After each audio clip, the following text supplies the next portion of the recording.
Nicole Sargent here. Robert Momart. Here. Michelle Rittmaster. Here. Tom Ricker. Jim Sautel. Assistant Town Manager Beth Moisky. Here. Attorney Liz Cross. Here. Connor Fred Fox. Here. Okay, thanks. Next item on the agenda is public comment on consent agenda or non-agenda items. Just to clarify, this is for non-agenda items or our consent agenda, which is the approval of our minutes. So if you're here to comment on the town center project, that's to come next. Anyone care to comment at this time? Okay, seeing none, we'll move on to the consent agenda, which is the approval of the April 30th, 2013 special meeting minutes. Any comments from the board, commission on these minutes? I think that's Okay, fine. have a motion to approve minutes. Move to approve. Motion from Commissioner McCool, second from Commissioner Momart. All those in favor? Everyone except for Commissioner Rittmaster. I abstained. Abstaining, I wasn't present. Okay. Okay, next item on our agenda is item number 5, public hearing and recommendation regarding an amendment to the Superior Town Center Plan Development Zone District Plan zoning in case number PDA 2013-1. Have an introduction from staff? Yes, I'll start. This public hearing is for the rezoning of property. And there's basically 4 parcels located in the southeast quadrant of McCaslin Boulevard and US 36. Property is held right now by 4 owners, the Bielas, the Menkicks, the Shucks, and the Spicers. Fred, hold on just one Yeah. second. I'm going to gavel the public hearing now open on the, Okay, on let me item start number with- 5. If you could start Speak over. into the microphone a little bit more clearly. Yeah, that'd be. How about that? Can I just say, and I have proof of publication? Yes, proof of publication. Yes. Thank you. Or I'll start over. Please. This is a rezoning case for a planned development for a piece of property that's located in the southeast quadrant of McCaslin Boulevard and US 36. It's comprised of about a little over 157 acres. It's owned by, right now, 4 property owners, the Bielas, the Menkicks, the Spicers, and the Shucks. We're basically in the process here of, we have a PD plan that exists on part of the property, which was known as the town center core, on the northern 2 parts of it, and that is zoned PD for town, plan development for town center. This, tonight is, this PD that currently exists is being modified by the proposal tonight, as well as adding the 2 other properties to the south, would be the Shuck property and the Spicer property. And rezoning them, they are in the town now, but rezoning those 2 properties from business office to plan development. And this, and by combining these together, we actually have a full-blown plan development amendment for the entire piece now for 157 acres.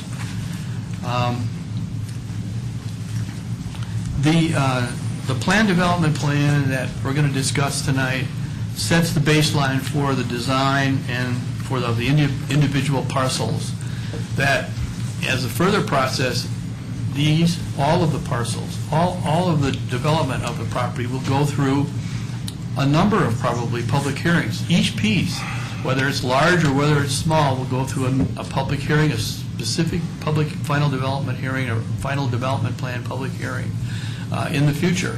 So the PD will be discussed at a public hearing tonight by the Planning Commission, and it will also be discussed by the Board of Trustees. I believe their meeting is scheduled for June 10th. And this is for rezoning the property. It's not for the actual development of any specific piece, or we're not going to be looking at a specific design for a specific piece. We're looking at the overall conceptual development plan for the entire project.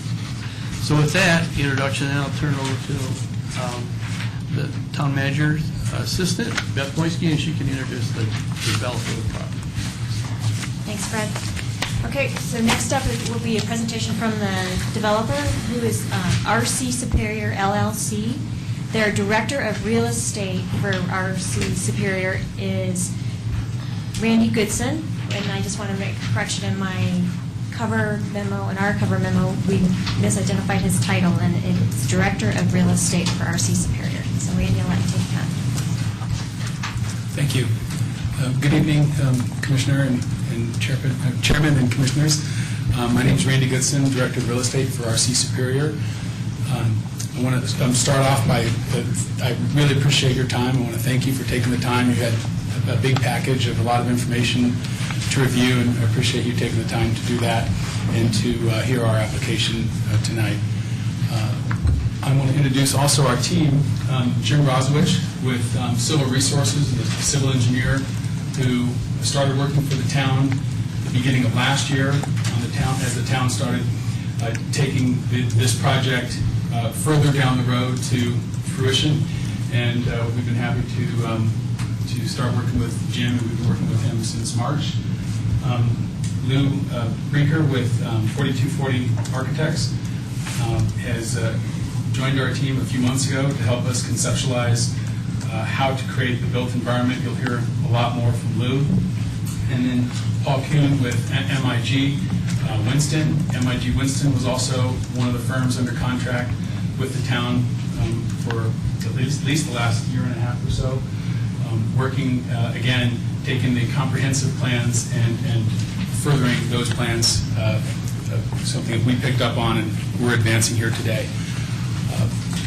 I have a presentation that we'll take you through. All four of us will be sort of handing off back and forth. Try not to make it too boring or monotonous, and listening to just one voice.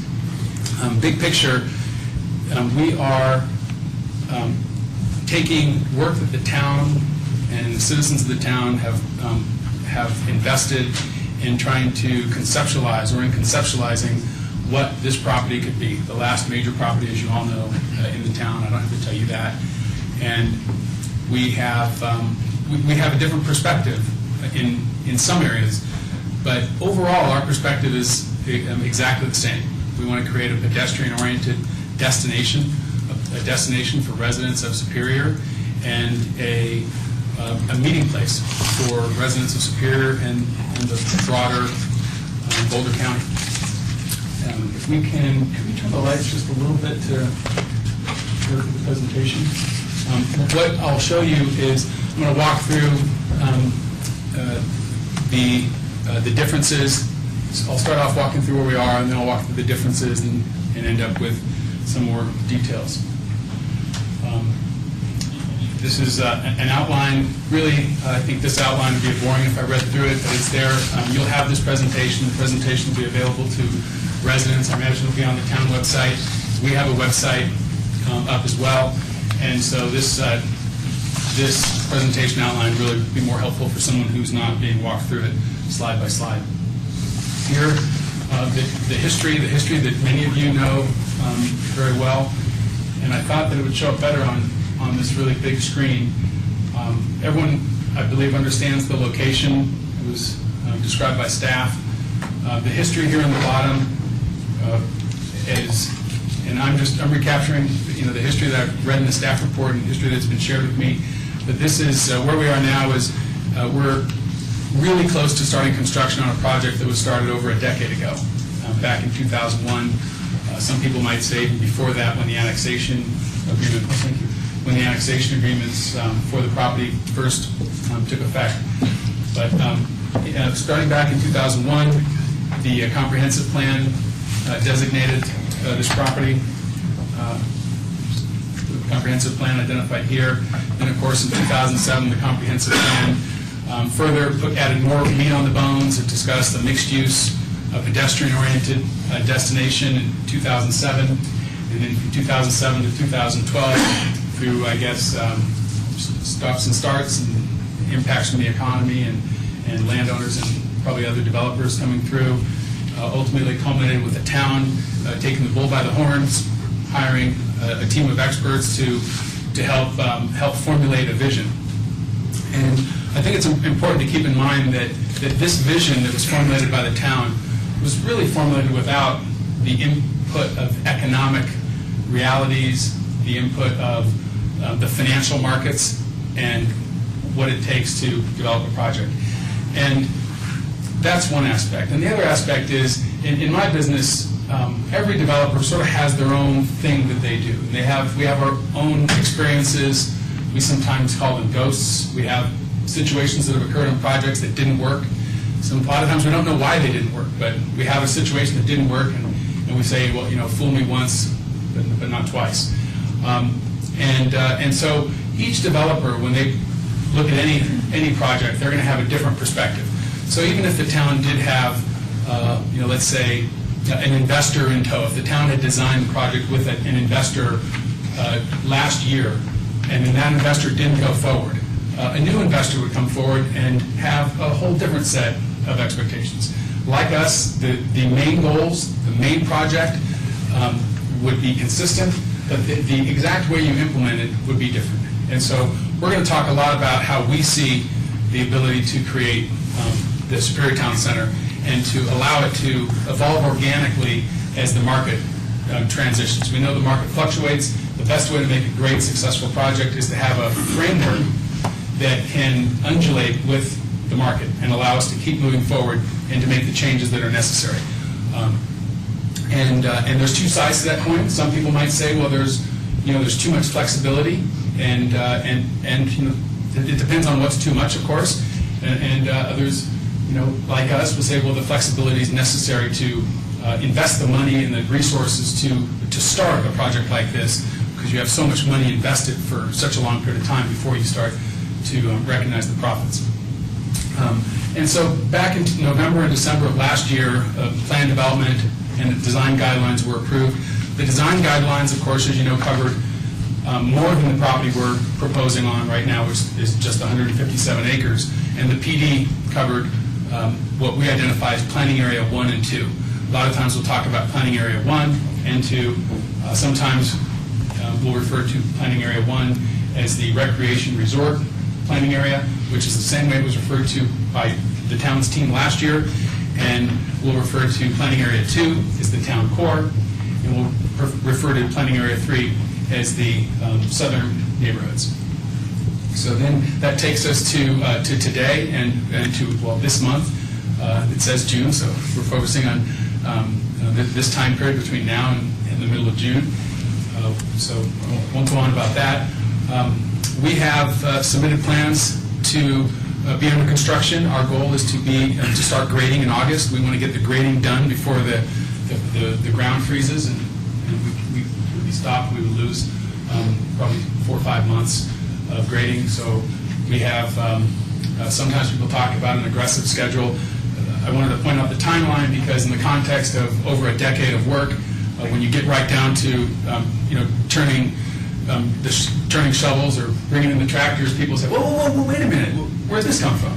And that's that we've been leading up to this for over a decade. So again, not to go into too much detail, we've incorporated and tried to enhance and clarify in a lot of respects the plans that you have, really emphasizing the connections to original town. And you'll see throughout our plans as we identify our trail networks, we have extensive trail and road connections to original town and trail connections as well to the south. We have opportunities for we are neutral on the road, actually maybe less than neutral. If we had our druthers, probably wouldn't have a road connection down here, but that's something that we're required to provide. So we provided for a road connection. That'll be up to the town to decide if that's part of the plan. The essence of what everyone talks about, Superior Town Center. I'm not sure. Asked a lot of people. I'm not sure when that name came up for Superior Town Center. It's a great name and a whole lot of levels. It's a great name. Defines the area, and the town center has to be superior in addition to being here. It's just a great name for the community. Lou is going to talk a lot more about the town square and placemaking. One perspective that you'll see is that we haven't replicated all of the exhibits that the town produced, because the town's documents were what we call plan view. So you're looking down from 10,000 feet just at a road network and trying to figure out, well, what's the street look like? So what you're going to see from us and the way we think of as we get into construction and the architecture and the feel, we want to keep coming back to our guiding light, which is the imagery of what creates a pedestrian environment. And we can't figure out a pedestrian environment from 10,000 feet. Pedestrian environment is ground level, so our exhibits will be from horizontal to 30 degrees, and so you can get a perspective of the buildings. I'm not going to go into too much about the town square. In size, it's larger than the previous town oval. It was the town oval. I'm not sure exactly what it was called, but this area is larger than that, and there's a lot of features that we think are better and provide a better opportunity to phase the development and to undulate with the market. We have a lot less retail than the prior project. Our goal is to really utilize the existing retail. When we came into Superior, we looked around and said, gee, there's a lot of retail space. There's a lot of vacant retail space, not just in Superior, but across the street. We want to support the retail that's here and leverage off of the retail that's here and not compete with it. So we have identified part of our town center feature, and you're going to hear flexible a lot. You're going to hear flexibility, flexible, flex space. We have block by block. We'll build each block as the market demands. We'll identify the product that is demanded by the market. As staff mentioned, we're not here talking about any particular building plans of any type for vertical construction.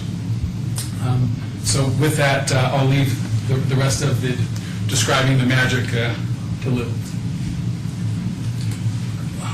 We have 4 slides to highlight the differences again. I've mentioned some of them. I'll go through these. I think it's important, so I'm going to go through these one by one. I apologize, it'll be monotonous. I don't like to just read from the slides. The addition of properties in the design guidelines, you identify phase 1. Phase 1 coincides with what the PD was that was approved last year. And then the design guidelines identify phase 2. We have 84 of the acres that are identified in phase 2. Phase 2 is 100 acres in the design guidelines. So we've added in the phase 2 properties, most of the phase 2 properties, to again further implement the design guidelines. We've added in the vehicular access to McCaslin via Discovery. We're working with, hoping to work with the property owners up there to come up with alignments that work great. There are other options. If that doesn't work out, that's our primary goal, is to have an additional connection via Discovery.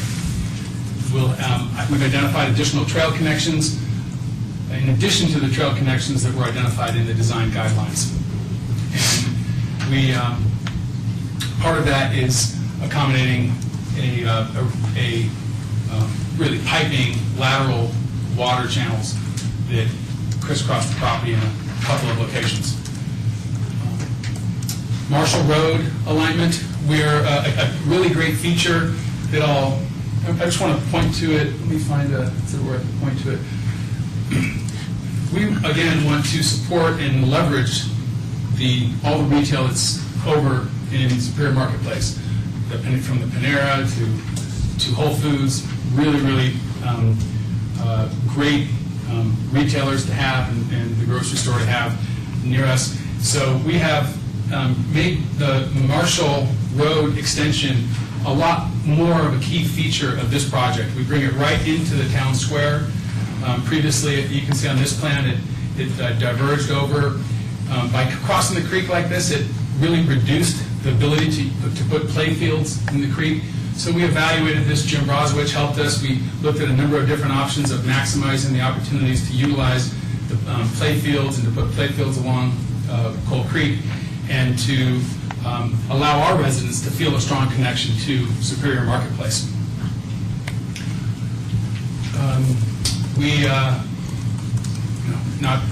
There's detention ponds on the property, as you would expect. We've relocated them. Most of them we just have different ideas of where those detention ponds go. In this instance, we have a detention pond right at Marshall and McCaslin. I mentioned the multi-use playing fields, and we have a hotel, a signature hotel site in that same resort recreation area, not in exactly the same location, although I understand it's in one of the locations that the town was considering, and the town had to pick one. It didn't pick that location, but it was either on one side or the other of Marshall, and the town put it on one side, we put it on the other. Traffic transportation, we've extended Main Street. We've changed Main Street a bit. The Main Street in the prior plan was really intended to be closed most of the time. It was a one-way street, and we've made Main Street a Main Street. It's a two-way street with on-street parking.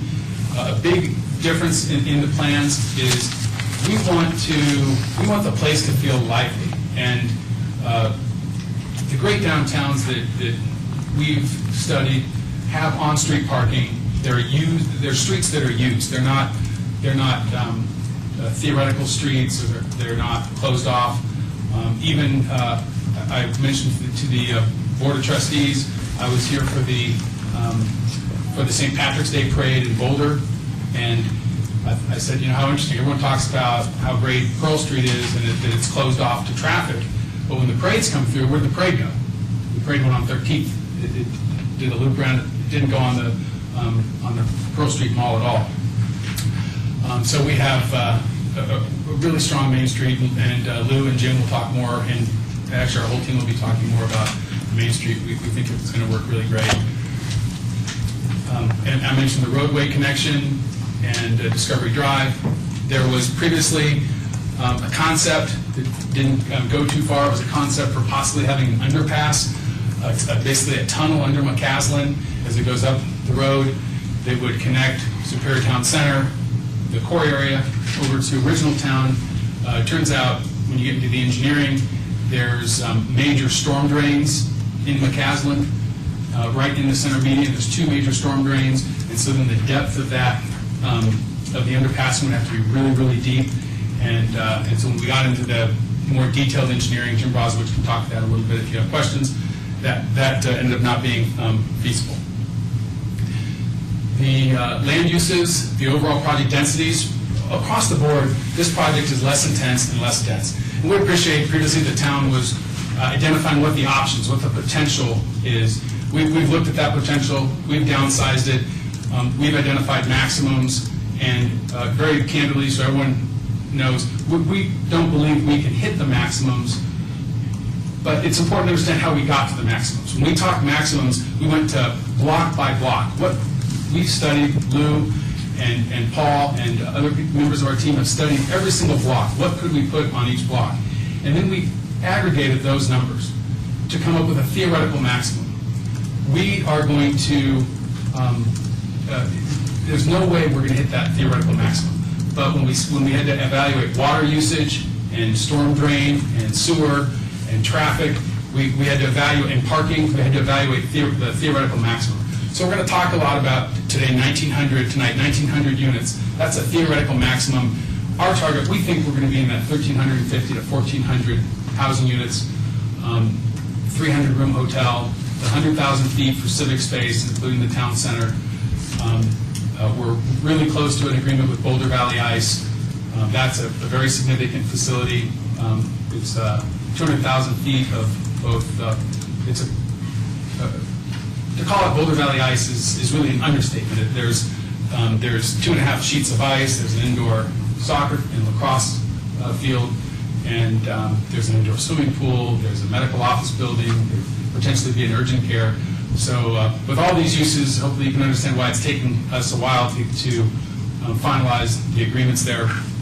But they're in process. I work on those every day, yesterday, today. I'm sure I'll work on them tomorrow, and we hope to have letters of intent in the next couple of weeks. Let's see, single family I mentioned is less, and we have, so down to the town hall civic uses, as far as open space, we have, on a gross basis, almost 37 acres of additional open space.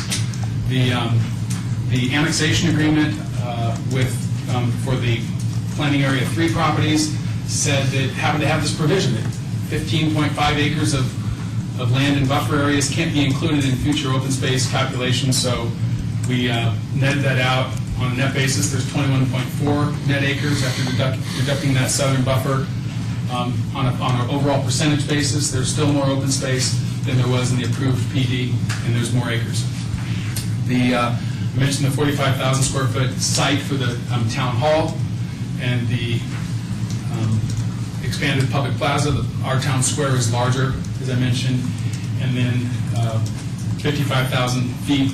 We'll talk a little bit about how we conceptualize bringing on the community space in 3 different components, so that we're not waiting for one big massive facility and then a big expense comes on. We've broken it down into a civic center that will relate to the fields and the hotel, where there'd be the meeting space. And then we have on the town square, we have a 15,000-foot community center where we would ideally put a library annex, yoga studios, a kiddie daycare, so people can do anything from shopping to working at home and spaces like that. And that would be in the second floor above the retail, so right on the town square. We like to bring civic space into the town square, where you have the commercial and office and residential as well. And then in the south, we have a recreation building identified, also 20,000 feet. Overall, we've identified 16.8 acres dedicated to outdoor fields, courts for sports. Staff covered the next component here, the Phase 2 property is being changed to PD zoning from BO. We're maintaining the existing setback from Rock Creek Ranch. We are not changing the annexation agreement as it relates to the setbacks from Rock Creek Ranch. I'm aware that there's a issue of interpretation of the annexation agreement. Our perspective is that's for the town to decide how they want to interpret the agreement. We've presented options, and we'll work with the town on how they want to interpret the provisions of that annexation agreement as it relates to what landscaping is and what landscaping can occur in that 200-foot area from our southern property boundary. And just to point out, there was at the time, and there is in the annexation agreement, there was a buffer identified for the future construction of US 36. And given that US 36 is now, CDOT has acquired all the right-of-way for their expansion. They have designed and identified the right-of-way necessary and indeed acquired all that right-of-way. So in that area that was identified as a US 36 buffer, in consultation with staff, we put in dedicated office space. So it can only be office space that work as a buffer, and I think is a nice identity of having quality office, small 2- and 3-story office buildings along the 36. And we have, we've changed the stock ponds as well as some of the detention basins. And there was in the annexation agreement, there was a tree preservation for trees.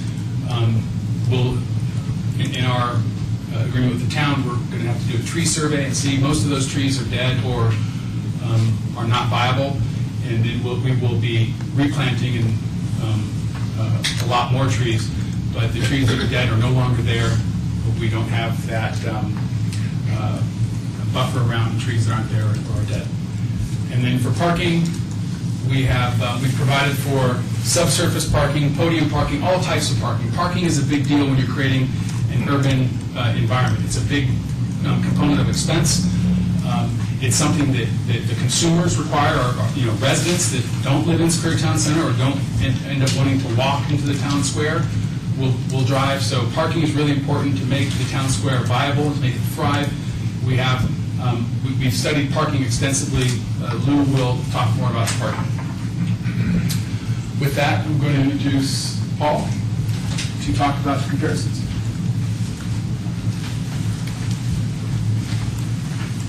Paul Kuhn with MIG Winston. Good to see you folks again. And I'm going to have Lou come up as well. Lou Beaker from 4240. And I'll talk about the November 2012 plan because we were actively involved in that project. And as Randy said, it's a different approach. It certainly had a lot of great attributes. It was a very dense, very urban plan, multi-story buildings, 3 to 5 stories. We had a nice town plaza that was basically a 2-block long. It did have a street as part of that, a one-way street, limited access. It would be closed during major festivals. But it's certainly the heart that was envisioned as part of that, and that's one of the similarities we have with the current plan. That was surrounded by extensive amounts of retail. Hard to say how much of that would have been practical. It certainly would have been a great thing to achieve that level of retail, and maybe someday this project will get to that level as well. But it certainly was an aggressive approach in that regard. Wonderful gateways to the project from the east and the west through roundabouts and enhanced streets, once again something similar we're looking at here. And there was an extensive use of parking structures in this plan. Every single one of these green squares you see here was an elevated parking deck on a second story, which made implementation very complicated because you had to build the whole building to get the parking that you needed. Open space-wise, the Clear Creek corridor was preserved and enhanced, just like we're doing here. We were able to put in a small neighborhood park in this location and some additional open space along the north side of the town center. But it was largely unprogrammed open space, the corridor, the trails, access to the creek. And so there wasn't a lot of opportunity for playfields. And we did hear that at the very end during the adoption of that process, that the town needs more sports fields, more playfields, more baseball fields in town. And so that was certainly one of the deficiencies of this plan. We had a great interconnected trail network, very pedestrian oriented, and it had opportunities for a town hall complex at the end of Main Street, and a lot of other features that you'll see in this plan as well. Thank you, Paul. And thank you all for listening to us here and giving us the opportunity to present. I'm Luke Beecher with 4240 Architecture in Denver. So when we were brought on board, we had the luxury of sort of looking at the project with a fresh set of eyes, as well as grabbing a couple other parcels that were contemplated earlier in the studies, with Planning Area 1, as Randy described, as sort of the Recreation Resort District, the Core District, which is defined sort of in the gridded geometry, in Planning Area 2, but then largely contemplating what could happen within the southern parcels or the neighborhood blocks. So as we started relooking at all of this, really we're asking ourselves questions about density and trying to concentrate the core to create, rather than a Main Street idea, something that felt a little bit more concentrated, more like a town square model, was one of the main design drivers. And the second design driver fundamentally was to start to create very deliberate roadway, pedestrian, and planning connections between planning areas 1, 2, and 3. And that'll be described a little bit later through some of the streetscape typologies and approaches through placemaking there. The final consideration was within each of these different districts was to try and produce and provide a range of different densities and flexibility, as Randy mentioned, would be described a lot today, that could enable growth to happen organically and not necessarily all as one sort of outcome. Within a program that was significantly less dense, less vertical development, less structured parking, certainly within the core area, as well as very similar densities contemplated along the northern parcel. And we'll get into kind of the character of these different neighborhoods as we move through the presentation. Randy mentioned this idea of flex and thinking about each of these blocks or each of these places. And when you look at a typical block through here, you'll see a color-coded key, the legend that starts to describe different land uses that could occur within different areas. But in the context of the core, which predominantly is the most mixed-use and vibrant sort of multi-use area within the project, this notion of flex box was a design driver. And I hate reading as well, but it's an important concept. And to summarize quickly, interpreting the overall project density's maximum is dependent on how one starts to program and actually build out each of those individual blocks. So as an example, if we were looking for the maximum potential residential development within the core, all of the uses that are designed or designated as flex blocks within that core would be programmed as residential use. Similarly, if we decided that an office use was more highest and best use based on market demands, that same square footage that we were calling flexible would be reassigned from residential to office.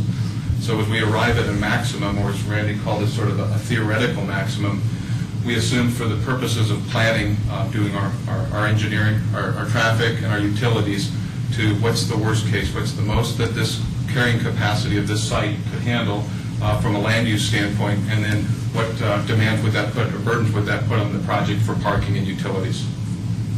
So drilling in a little bit from that, the flexible block designations are largely concentrated within the core. So none of that really exists with the exception of a very small portion of, go back, at this little corner here, which could be a flexible use, but right now is largely contemplated as a small pad site office building of about 10,000 square feet.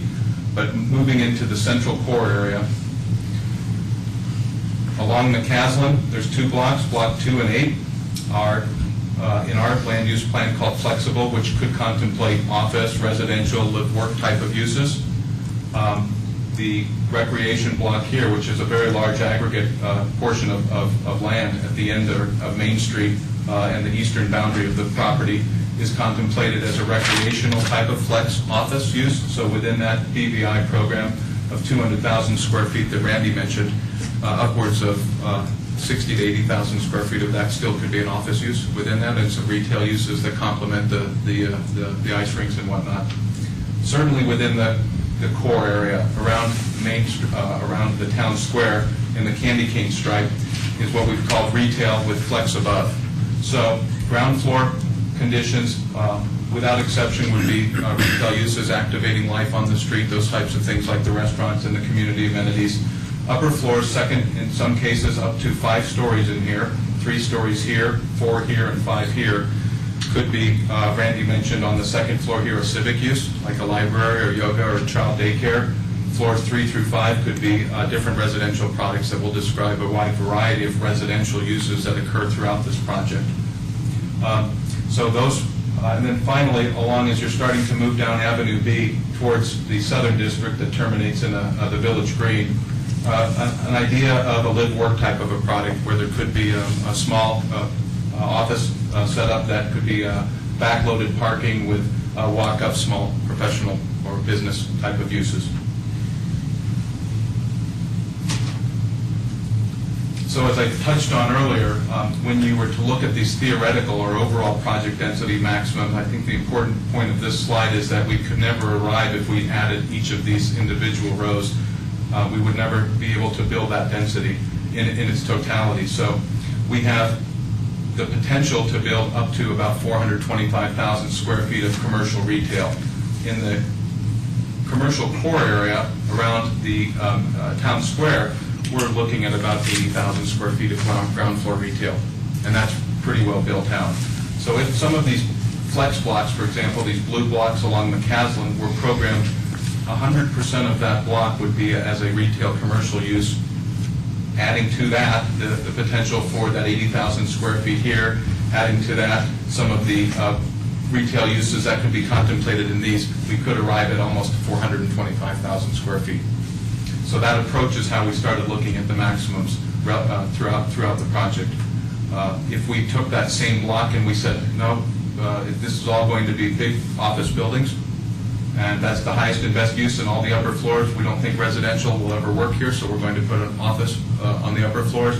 We could theoretically arrive at about 500,000 square feet of office. Within the land use diagram, there are certain, I mentioned this small pad site up here at the intersection of McCaslin and Marshall would be a dedicated office, as well as up to 100,000 square feet of smaller 2-story office that's all self-parked along Block 23, which is along the eastern edge of the southern parcels.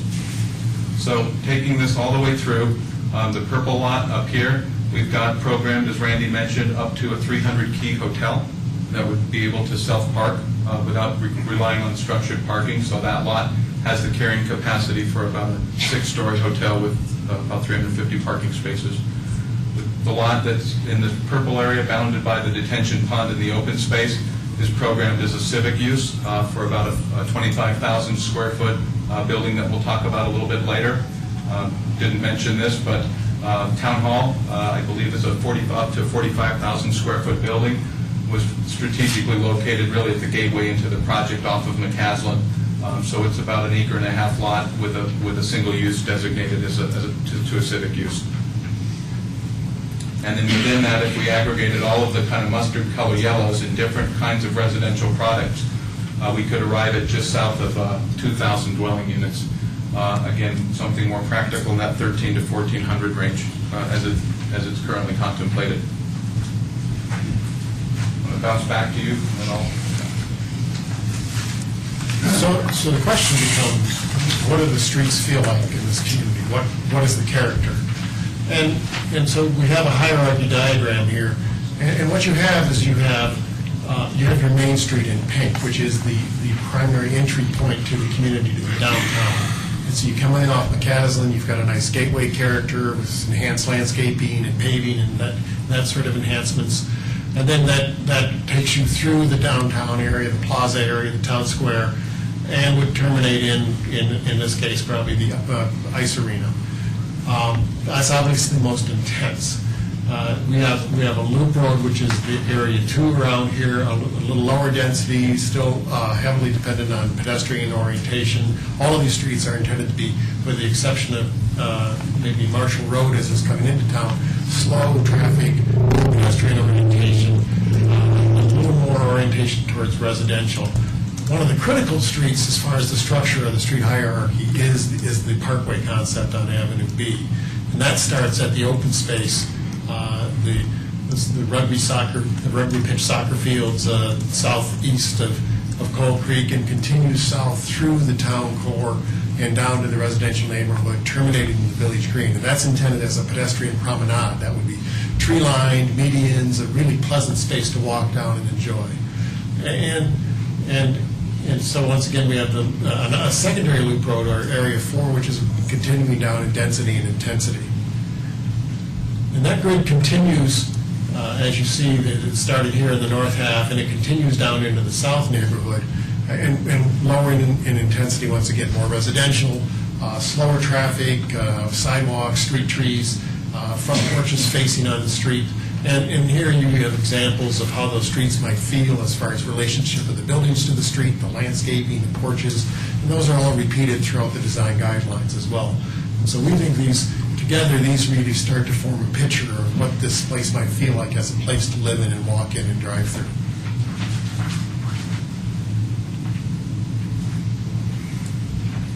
I won't read this one either, but parking, when we were here last night speaking with a bunch of different community stakeholders, parking came up a number of times as how is it handled, how is it something that is built into the plan so that it's not overbuilt, but also is something that is easy and convenient for guests, visitors, and residents all using this project.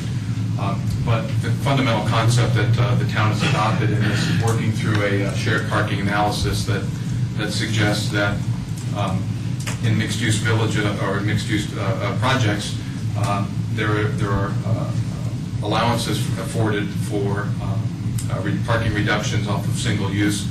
For example, an office space, a parking space is used from 9 to 5, but that same space can be used by another group for having dinner. Or same parking space could be used for a sporting event during a weekend.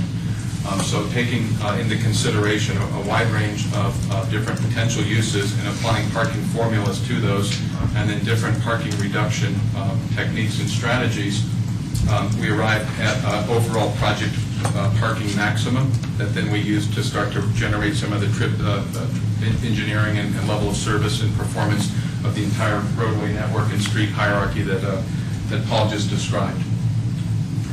So looking at that a little bit more closely, and we'll get into the different 3 planning areas, but I think Paul mentioned that with the exception of Marshall Road in planning area A, the majority of all of the white and streets within both planning area 2 and 3 have public on-street parking provided, and within the core has the potential for up to 3 public parking structures.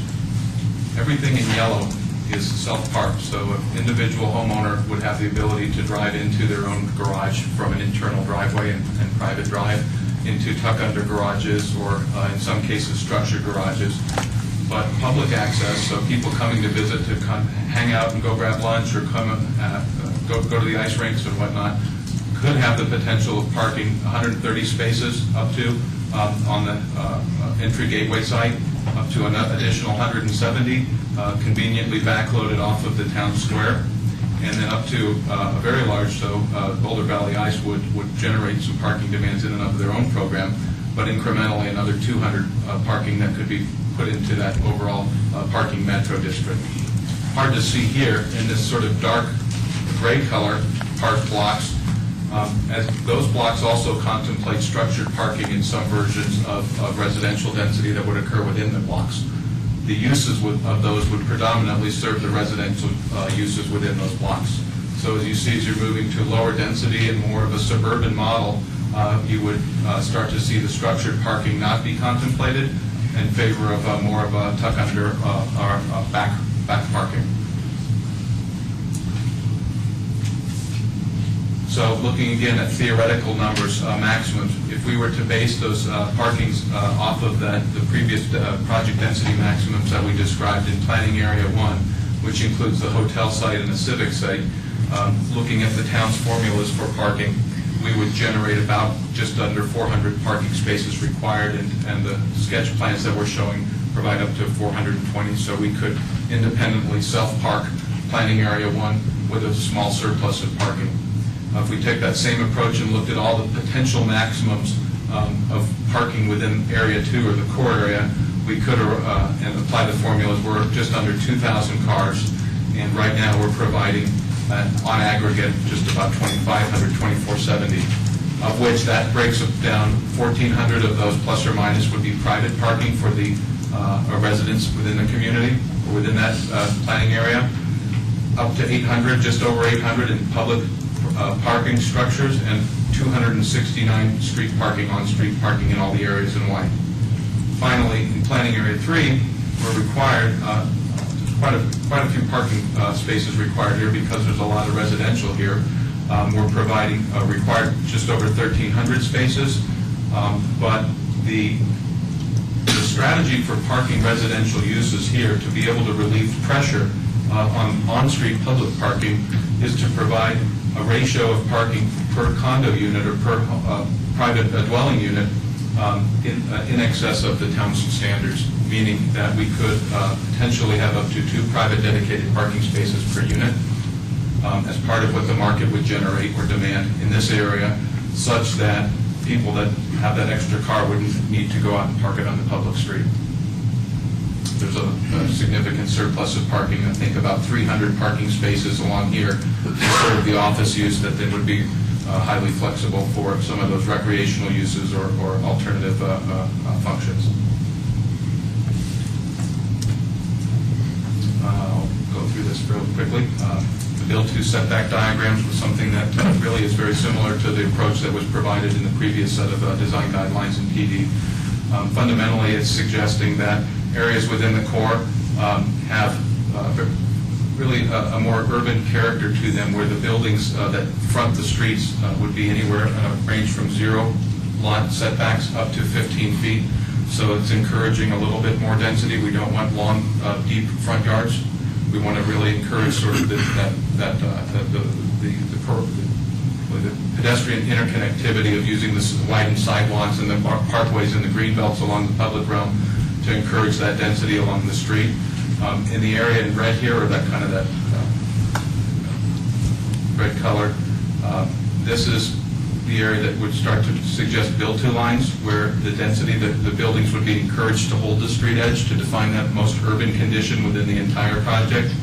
So the language in that we've amended suggests that along any of those frontages, 50% of a facade would be required to be up to a build-to line or to a 0 lot setback, and then the remaining 50% of that could go up to 10 feet back from the front yards to encourage things like front entrances and outdoor dining and those sorts of things. As you move around into the southern neighborhoods, you'll start to see, again, a build-to and a setback diagram that's suggesting narrower streets, buildings pushed close, residential units pushed closer to the streets, And as you look at the residential products, you'll see a lot of interior green belts and parkways that exist interior to the blocks to create that green space and not make this space feel overly urbanized. So as we start to define and shape the character, I think Paul will talk about some of the open space scale of those outdoor rooms and the quality of those spaces. But there's a variety of outdoor spaces, and fundamentally where these kinds of projects work is in the public realm and in the scale of these spaces. As Randy mentioned, the architecture is not what's being proposed as in any way final, but really trying to define the character and relationship of public spaces, outdoor living rooms in the case of the plaza, open space in terms of recreational fields, as well as the widths of sidewalks and the relationships of front porch to stoop to sidewalk to trees is really what makes and stitches together the different qualities of these neighborhoods. I mentioned it a little bit earlier. Within the southern parcels, what looked like just a big yellow block on the planning diagram really is a pretty porous and a pretty inviting greenscape. So streets would encourage public street parking.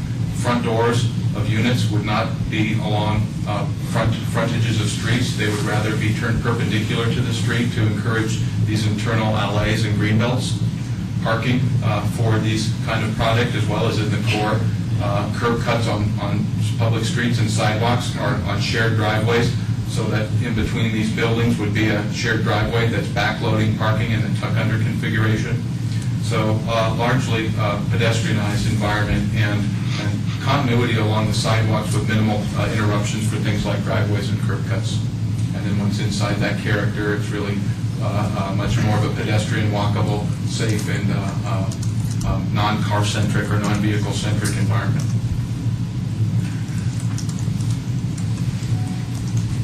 Hi, Jim Rostovich with Civil Resources, and I was involved in the original PD, Town Center PD last year. I'd like to talk a little bit about pedestrian and bicycle circulation. We have really preserved most of the pedestrian and bicycle circulation patterns and goals that was in the original PD. Just as a refresher, there's the existing Coal Creek path that would be basically maintained or improved. This red line is the CDOT bikeway that's going to be built by CDOT. We have a potential connection here north of Coal Creek that will eventually wind its way over to the RTD stop. Connections to original town through Coal Creek Path, surface connection here at the roundabout at some point in the future. There's an existing designated multi-use path on the north side of Discovery Drive. We would make a connection to that, probably be reconfigured depending on how we do the road, but we'd maintain that connection. We of course have connections to the CDOT bikeway just south of the cemetery, consistent with what the original PD did. We have opportunities for connections down here on the south. These arrows aren't meant to be necessarily specific connection locations, but we are very interested in making pedestrian and bike-friendly connections to the south so that the rest of Rock Creek Ranch can come up here. We have an on-street bikeway designated along Marshall Road across the bridge, kind of around the town, and then this Avenue C is our major street. I don't mean major like high speed. It's designated as a little bit wider for some additional utilities, and then we'll have a multi-use path on one side of it. So this will be the off-street bike route. If you're not a avid cyclist and you don't want to ride on the road, it'll be a nice 10, 12-foot wide path along the east side of this, which will connect to all of these other amenities. Engineering. We did a lot of engineering as part of the Phase 1 PD, and we kind of proved out a lot of the big hurdles. As a refresher, to show up very well here, Coal Creek floodplain does encumber a significant portion of this site. So some of these blocks in the town center would have to be phased because we need to there's quite a few permits that need to happen before we can build in the floodplain there. And we've come up with a plan to phase all this infrastructure to make sure that everything can be served, in sequence without being held up by those permits. We do have ponds. These green are some existing and proposed detention ponds. There were 3 ponds in the original PD. There's 3 ponds in this. They're in slightly different locations. If you recall the original PD, we had a very shallow, big surface pond just north of the town center core, which precluded any kind of real active use in that area. So what we did is we took that volume and we pushed it over here. Some of these ponds will have some walls around them, so they take up a little less space. They're more space efficient. But we've run, the preliminary drainage calcs and proof that there's enough volume available in these ponds. There will be a pond down here. This is the southeast corner of the Shuck property. It's a stock pond right there now. That pond is largely going to be maintained and be converted to use as a detention pond. It'll be improved. The embankment probably needs improvements. The Discovery Office Park has a pond. It's a very small pond at the bottom of their property. As part of the agreement with the Awitas, we've offered to take that capacity of that pond and put it into this here, which might free up some additional flexibility and development of both parcels. And utilities, the utility demands overall are fairly consistent with what we estimated before just for the town center core.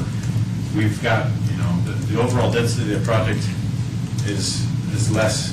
When you consider all the properties, the overall utility generated by both the properties is very comparable to what was already contemplated for the PD, and we've been working with staff to figure out, to make sure that there's capacity and working through all those details.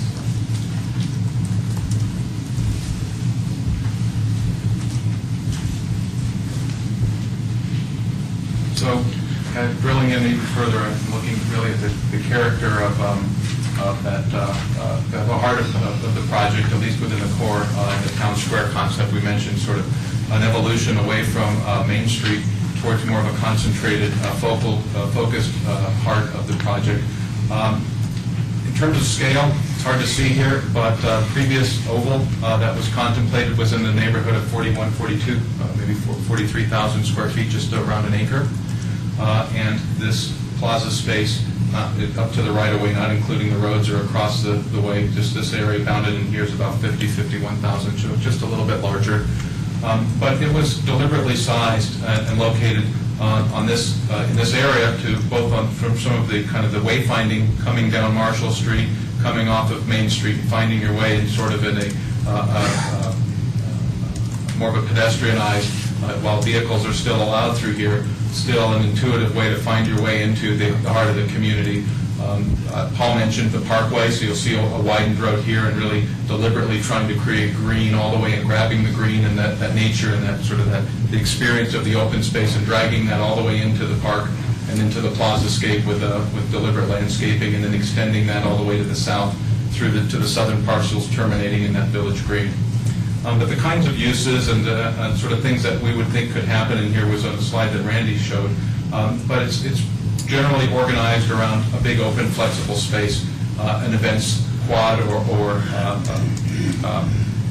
stage that could put ice rinks, could put the farmers markets, could put the different seasonal events and activities on the south side. So this building along here is kept low scale so that sunlight is able to find its way into the core. Retail space is definitely lining the ground floor here. At structured parking, 170-car garage, public parking would be accessed here into the structure and then through a building that spills people into the plaza-scape. We've got a small building here which would be a retail use that might be more of the extended hours, comedy club or cafe in the morning or transitional spaces that start to be more of an active later hour kind of activity. Starting to see a representation of what that might be, but really it's the idea of a low-scale pavilion. Within the character of this, it still looks very urban and it looks very hardscaped. So it'd be very important as we start to work through some of the detailed planning, the percentage of green and how do we really make sure that this doesn't feel like a concrete or an asphalt jungle and actually becomes a place where people would be encouraged to sit and hang out during the summer months when it's hot, but still sit in the grass and have a nice time and relaxing time. So to that end, going backwards a little bit, maybe there's consideration for follies or fountain courts. There is a little bit of grade to this, so it wouldn't just be flat, so there'd be elements where stairs and maybe a different higher area here and lower area here, and we could start to use the stairs as ways for people to sit. You can start to see a suggestion of that along here. Randy mentioned earlier that there would be a civic use that might be the yoga, libraries, and daycare. That would probably live somewhere along the second floor in here. The architecture within the core, while we're certainly not, this is sort of a first impression or concept, the density and the massing and scale of the architecture within this part of the project has the most vertical and the densest. It's the heart of the community, so the project goes, it's tall and dense and packed in the middle, and it starts to migrate and sort of soften out as you move away from the core. In the cases where we would have structured parking behind this, and we've shown that on the previous slide, it's really important to us that the depth of that ground floor use is not one of these sort of leftover thinness that is really limited in use. So it's a full-size depth, 30 to 40 feet, so we don't have liner wraps along parking structures that are really hard to rent if the retail doesn't work. So they're full-depth retail along those conditions. Just some quick sketches of maybe what it feels like at eye level. So it's important that we start to not put big buildings in the square. This might be that cafe or comedy club with seating above that looks down into the square so people can hang out and have a place to perch and sort of get out of the traffic if they want to and look down and into the environment. Quick sketch talking about what if this was programmed, this big outdoor living room or community living room for a farmer's market or something like that. So a place to grab the food and sit in this park under a bosque of trees. So it's not too urban and it still has that softness and those soft edges integrated with it. Another quick character sketch of that same view. Parking is two-way along three sides of the plaza. With this last side, or call it the northern boundary of that, as being a pedestrianized only, backloaded with the parking structure. But the character and all the different traffic calming devices of really making this a pedestrian first place where there's all sorts of measures taken to make sure that it's easy, clear wayfinding, safe, long lines of sight, so that cars that are traveling through this are still very conscious of that they're really intruders into a pedestrian environment.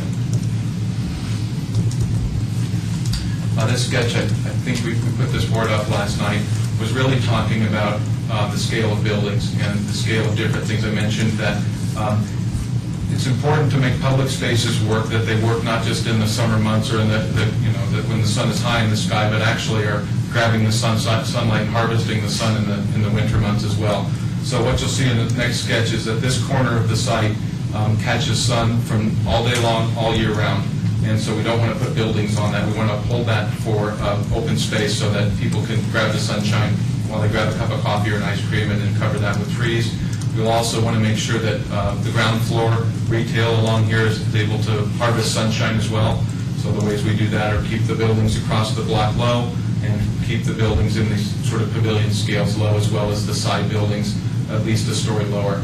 So the tallest part of the entire project exists within this block on the northern half of this block only.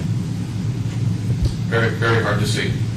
So let's squint our eyes and imagine at 9 in the morning on December 21st that everything that's light in here is actually full sun in the plaza, hitting the face of the retail, sun on the corner, as well as in the afternoon. So the orientation of the block, this entire project, is worked to the advantage of sun harvesting, and the kind of deliberate massing of the buildings around that are really designed to make sure that sun is there for the 365 days a year. The sun is equally important in this chapter as well, isn't it?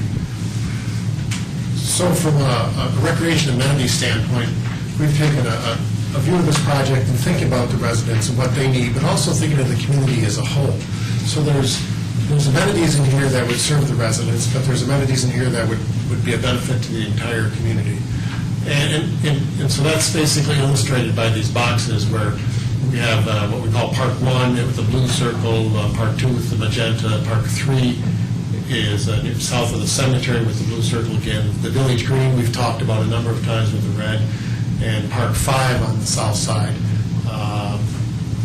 shown defined by those areas. And so we've scattered the open space throughout. The yellow areas or bright green areas are more naturalized open space and would be available for trails and bird watching and those sorts of activities.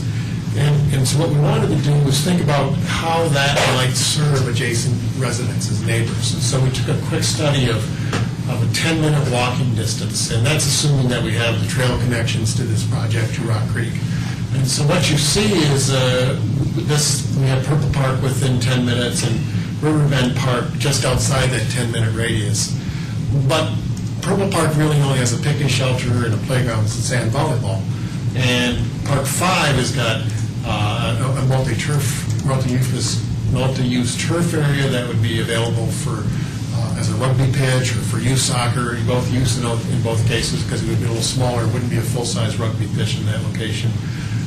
Tennis, sand volleyball, basketball, what we call a destination playground, a very nice playground with a picnic shelter, and a lot of trail connections. So we have a number of amenities that would be available to the community to the south, and that's going to touch around, a quick estimate from Google Earth, about 230 homes. So those people now have amenities available that they didn't previously have available to them in Rock Creek.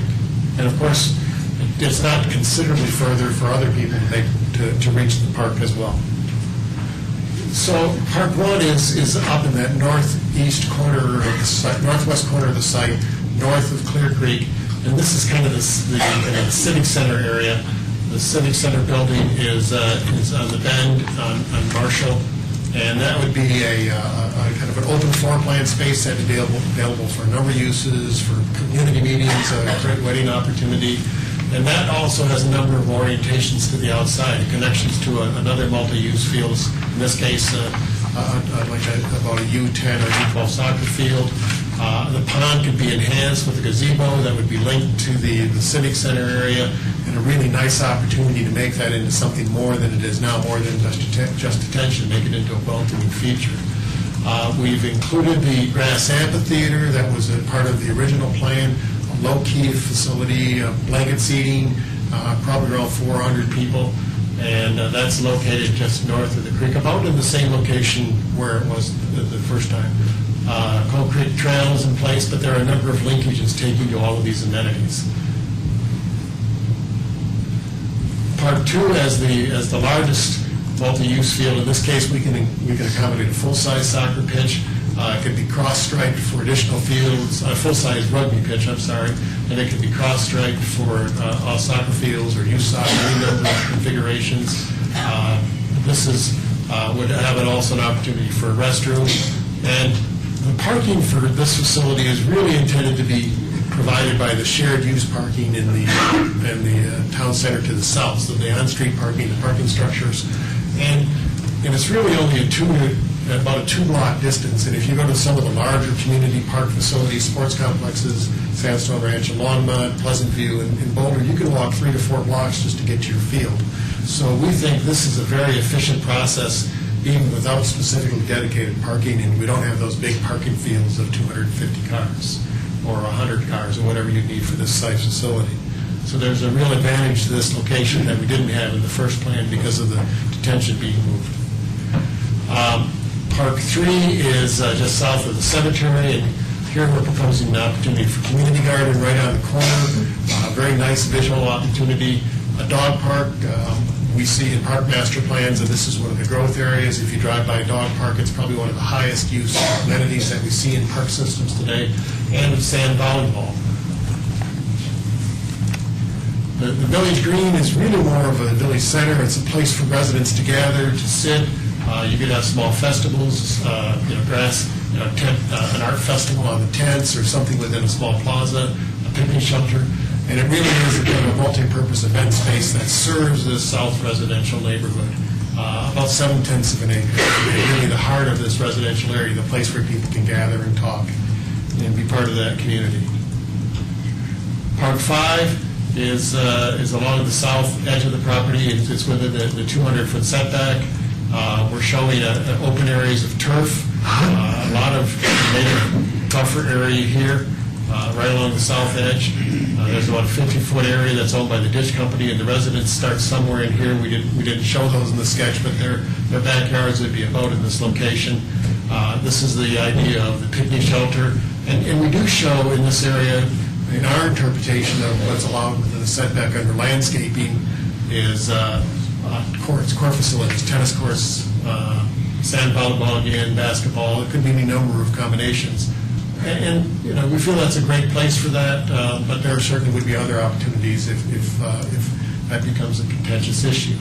That would be self-parked again with 80 to 90 spaces, head-angled spaces off the road that is at the south edge of the development. So once again, we've got open space for the community as a whole, for these residents, and we've tried to make it as diverse as possible and as flexible as possible. And here's an opportunity of integrating the open space within the core, and you can see that this would be a view back to the town hall area from the rugby pitch or soccer fields that are shown just southeast. Town Square. I'm sorry. Great, thank you. Just southeast of Coal Creek. Okay, quickly. So yeah, just kind of finishing that thought. The idea that in a couple places there's a small little retail program at the Village Green, maybe coffee shop, something like that. And then on the rugby pitch side along the open space along Coal Creek would be another retail / restaurant / kind of après resort type of program to complement the activities that are going on within that area. So that it's not completely lined with residential along transitioning, but that as people are coming from the town square, town core, along that parkway, they don't just hit a house. They run into that opens up, and that there's deliberate connections that allow people from southern parcels or even off-site to come through the project along that detached bicycle way, and as Jim was mentioning, and find their way back into the parks, maybe grab a quick a cup of coffee or sandwiches or waiting for their kids, or just to sort of program a two-level space that really has tremendous views and becomes that a community amenity along that park edge. Playing up that idea of community and civic was, and I think this will be the last pieces I speak around, is that civic building on that north parcel west of Marshall Road.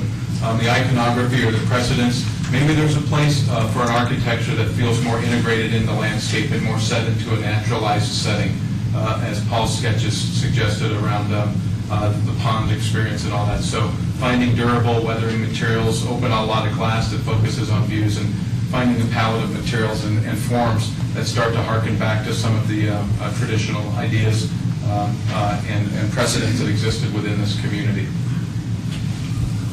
So looking in aggregate, as the rugby pitch that we just described would be right over here south of the creek, coming in off of Marshall.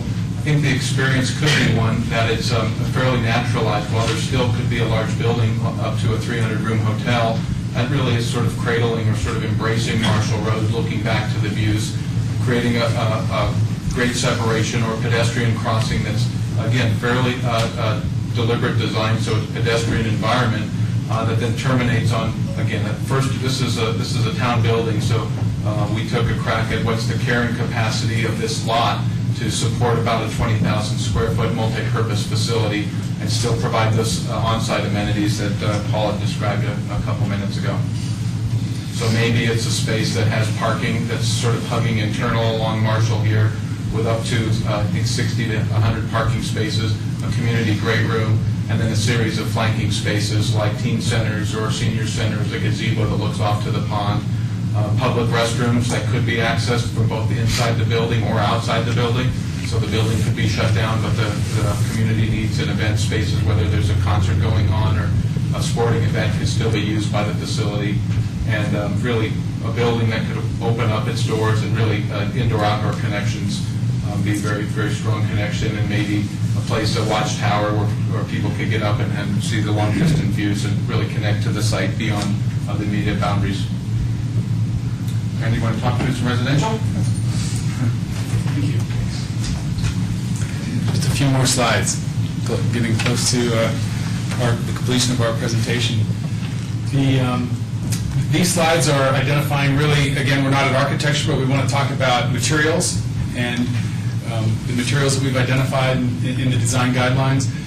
Some of the changes we made were to clarify what our understanding of materials is, trying to eliminate language that's ambiguous, and in other cases, focusing on natural materials, not synthetic. We don't like manufactured stone, we like real stone, and things like that. So these we would bring back when we come back with our architecture for our final development plan. We will bring this slide back and show you the materials and focus on how we've translated this material board to architecture for the final development plans. The product types that we have identified, they're broad categories just to help people conceptualize the various product types. And because the 1,350 to 1,400 units, even though that's 1,000 fewer than were in the design guidelines, one of the things that we see differently is a more organic environment, where the previous plan that was part of the PD looked to have pretty much the same product throughout all of the town core. And in a really, really vibrant market, maybe you take that risk and you just plan for a narrow product segment and think you're going to be comfortable with that.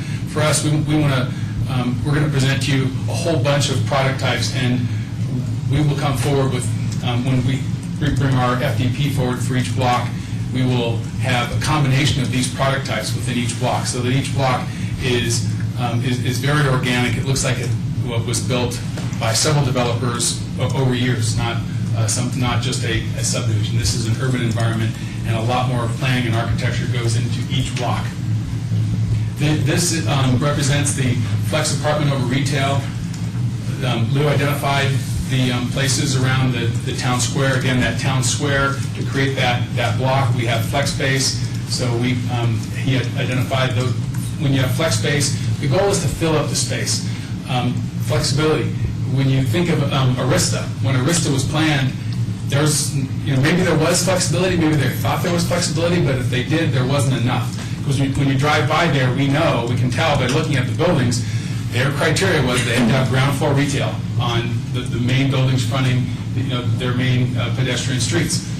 Well, there's no retail market, so they put up the retail and they put up posters. They didn't put in office space, they didn't convert that to residential space, they didn't put in civic space.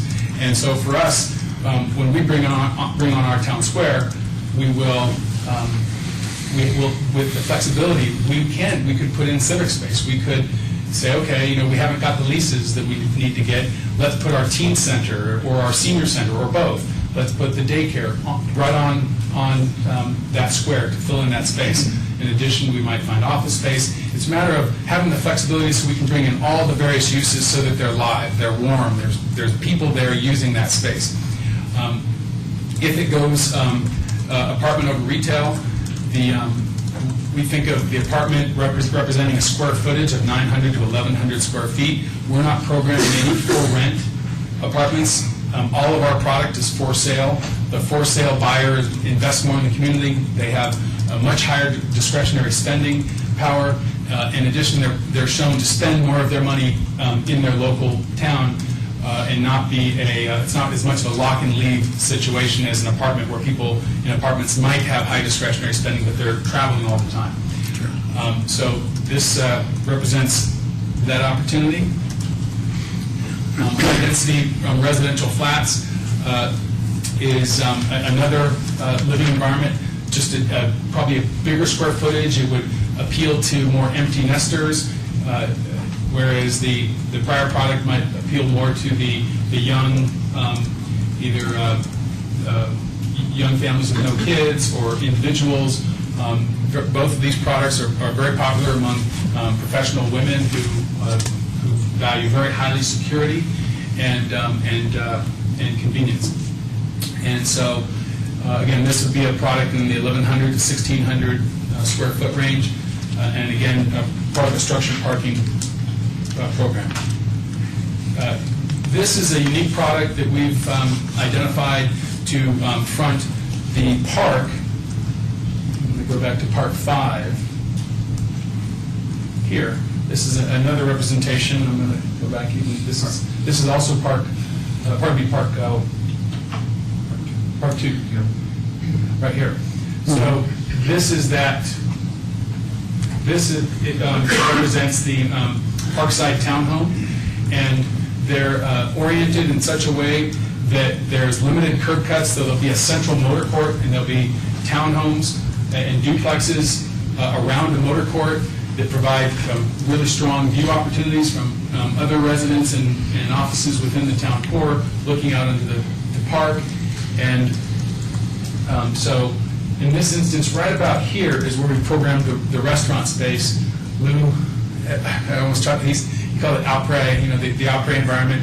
And everyone I've talked to in town, they're like, we need a pub. We need a pub that would overlook the fields, and maybe it's a wine bar on top and a pub down below. So different people have different perspectives of that. And this is that same park looking at the Parkside townhomes, and this is whether it's the Opry opportunity or the pub. Again, now I'll go back to the residential slide. So this would be going to our largest product type. We're targeting under 2,500 square feet. There's a lot of product in the over 2,500 square feet, larger lots, larger neighborhoods. We're not targeting the families with kids. That market is really well satisfied in Superior, and we are targeting families before that point and the families after that point. This is a self-parked environment. Here you can see that courtyard, so that there's not a lot of curb cuts. This is the restaurant, pub, or upper opportunity, and this is the courtyard. This is an attached row home that very common. A lot of these products are very common, by the way, in other parts of Denver. When we all got together and started getting into exact product types, we didn't want to invent a new product type. We have a couple of ideas that we think would work great, which is sort of product evolution to other real estate and housing opportunities in the greater Denver area. The attached row homes is common throughout, 1,500 to 1,800 square feet. You have your own garage, and this has the opportunity. Sometimes we'll refer to this as live work. It's very much like a live work. Just the entrance off the street would be different, and sometimes we would restrict. A lot of times we'll restrict every third unit on the street, so that ground floor has to be retained for commercial or business purposes. We think that'll work here. High density attached, a little more dense than the row homes, but it's also self-parked, similar unit size. This, while it's similar to the row homes, as I mentioned, when we put together the blocks, we want the blocks to have different product types. We don't want it to all look like one blob of a common monolithic product type. So there is intentional overlap in these product types, and slightly different densities, slightly different lot widths, and things like that. But it works out really well. This is a product evolution that we're working on with 4240, which here there's a real strong opportunity for seniors or empty nesters that want to live on a single level but want to have a high-end living environment. They don't want to be on the ground floor for safety reasons, and you also don't want to put larger units on the ground floor because it moves the front doors too far away from each other. And so here we would put the penthouse on the third or fourth floor, or third and fourth floor, have a private elevator from the garage up to the penthouse. And so it'd be single floor living with fantastic views, larger units up to, I think we've identified about 2,000 square feet. So it's just, that's a product evolution. I think we'll see more of that. Hopefully we can bring it here first. This is imagery of more of the product that's more common as we get further south. And the cottages will have all different lot widths, unit sizes from 1,200 to 2,500. We're calling it a cottage. We don't want to be misinterpreted as this being a large lot, single family, suburban neighborhood. It's still we're going to have smaller lots. We're going to have front porches. We're We're going to have the front doors close to each other. A lot of times this is served off a rear alley so that we can get that garage off the street. We have a lot of that. It's a very common, and Lou talked to that a little bit earlier, would also be served, the front would be accessed off of a garden court. These are, again, similar product, slightly different product sizes and lot width, but what I would say is conventional, small lot, single family.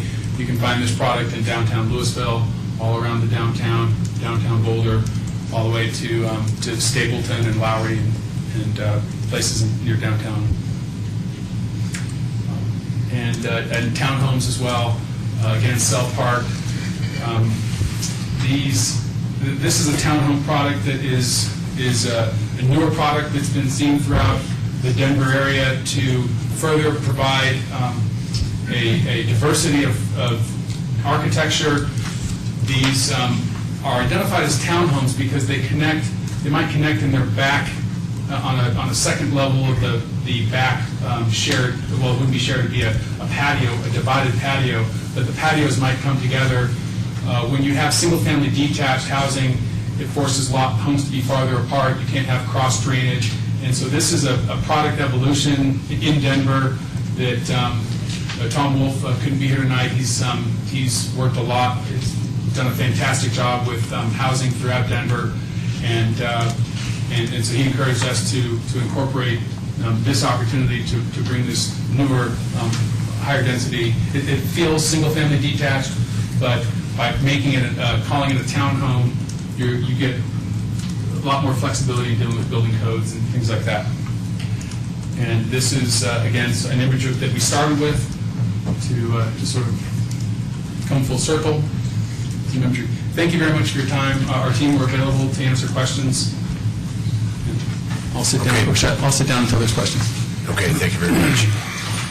So the next step in our public hearing procedure is to ask any members of the commission if they have any questions of the applicant.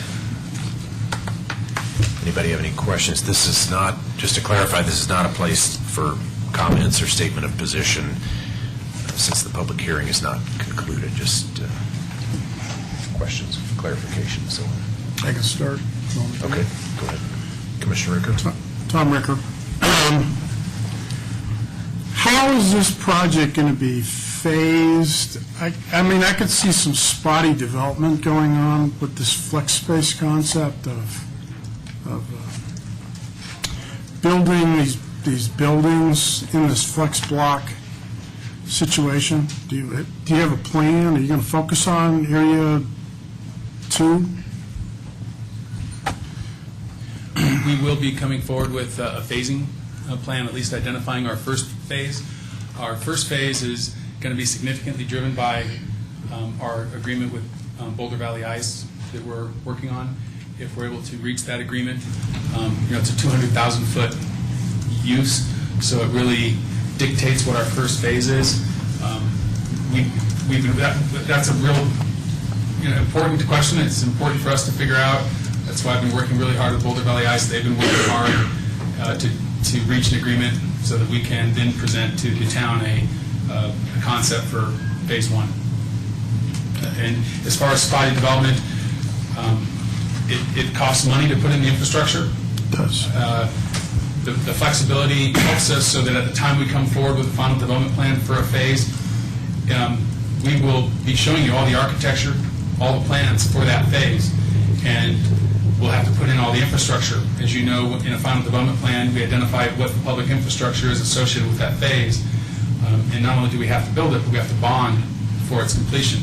So we're motivated to get that built and to get that sold, and block by block, phase by phase, we'll identify the most competitive product that we can sell so that we can avoid having spotty development. Okay. Have you spoken to any hotel operators about the location of the hotel along 36 now, as Yes. opposed to being in that Yes, we have. floodplain area? Yeah, Commissioner, we have hired a hospitality consulting firm, and they are doing a report. They are talking to 2 different hotel operators. They're not roadside hotels. They're hotels I think the town would be very enthusiastic about.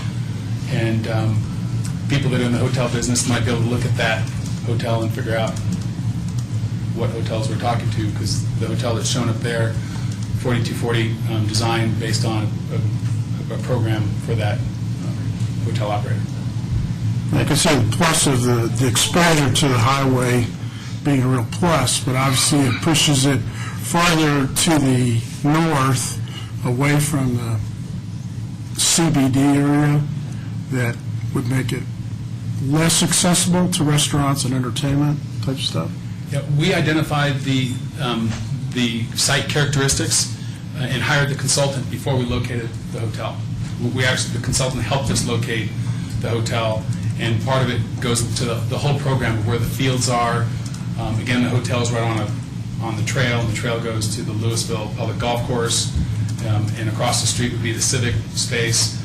Even though in our hotel we've programmed 10,000 feet or 11,000 feet of meeting space for the hotel, there's also the 20,000-foot civic space across the street that they would be able to work with the town on bringing in, if they're bringing in larger groups and things like that. So the site plan has been put together with the input of hospitality consultants thinking of particular hotel operators. Okay. On this transversal on the site, obviously we have Main Street and several secondary arteries throughout this development. Have you seen another development that's worked like this before? Yes. There's Successful in retail as well as multi-use facilities? Sure. In fact, on our team, 4240 designed the town center in Stapleton, and Okay. Tom Wolf designed the residential. Stapleton's a great example. There's a number of others like Stapleton. We developed a project back in the starting in the early 2000s. Actually started construction in 1998 on a project called San Leo Hills that the town staff has come and visited with us, and there's a lot of examples. So the viability of the retail stays pretty vibrant in that characteristic? Yeah, we've set it up with, learning those lessons. And when I walked through San Leo Hills with your town, I shared some of the lessons learned there. And again, as Lou said, we've identified 80,000 feet as the maximum retail office space to create that urban form around the town square. For exactly the purpose. It's also, every site, every location is different. You have to look at what's in the existing built environment. And when you have Superior Marketplace with almost 1 million square feet across the street, and some A, vacancies, but B, some great tenants, we want to leverage off of that. We want, our residents, it helps our early phases because there's already a retail environment. The retailers you can think about, of course, Panera and Whole Foods in Chicago, the wine market, those all make a lot of sense. They're immediate. They're within a 10-minute walk of our town square. But on top of that, there's a lot of traffic that comes to Target and to Costco, and hence our strong connection from Marshall. We wanted Marshall to be a main connection right into our town square, not a secondary small side street. We wanted there to be a really strong connection between our town square and Superior Marketplace, and that helps us take less risk on retail. By taking less risk on retail, we're not financing our project thinking we're going to get long-term leases from national tenants. That's exactly what we don't want. The town, I don't think, should want that. You already have your retail tax generators with Superior Marketplace, and we'll help those retailers be successful. For us, retail is an amenity. In our pro forma, we have the cost of constructing the retail space and no revenue. We are going to find the best restaurant operators, the best boutique retailers to come in to our location.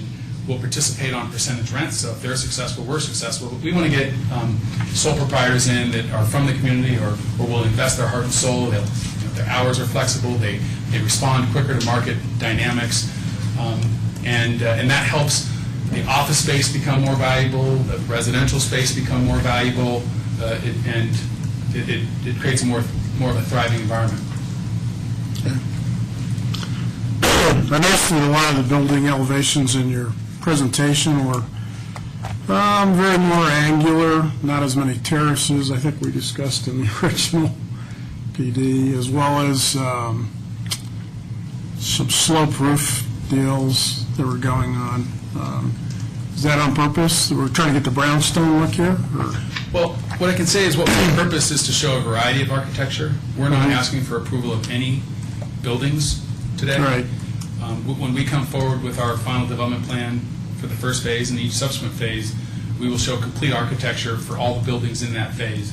And we will work with you and the town and community to get input. I mean, we like input, and we want to make a organic. I like organic. Just reflects. We want to, when we're built out, somebody gets dropped in the middle of our town square. They should walk around and think, this happened over the last 30 years or something like that.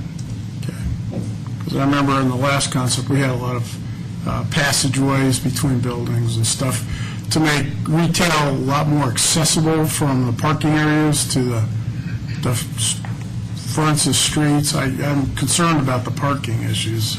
Well, and I think you put your finger on probably the single biggest distinction between the town's previous concept and ours, in that the town's previous concept, I think, had 450,000 feet of conventional retail, and we have 80,000 feet of conventional retail. We have room for more if the demand is there, but just kind of looking at the economy and the market, and the fact that we don't want to finance our project we're not a retail project. We're not a commercial center. We're a residential mixed-use neighborhood, and the retail that comes is more of an amenity. Commissioner Williams? Could you explain a little bit more how this complex is going to drain traffic-wise and how that's going to tie into Marshall Road? Can I ask Jim to address that? Where the answer comes from is fine.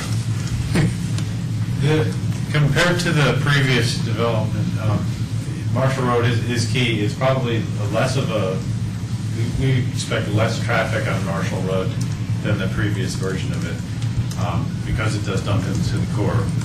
We have run a new traffic study. I believe there's a summary memo in your packets that was probably issued today or yesterday. There is a full traffic report. Has examined the maximum density. We used the potential maximums to develop our trip generation. And we also included, which wasn't included before, another connection to McCaslin, either Discovery or some other location where there needs to be another connection. And, it does work, and I'm not sure if Alex is here, and I'm sure he would be happy to fill you in as well. So. Yeah, I was just curious about how it drains and then how they can cross-access each other's Superior Marketplace. The drainage? By draining, I mean how traffic flows in and out.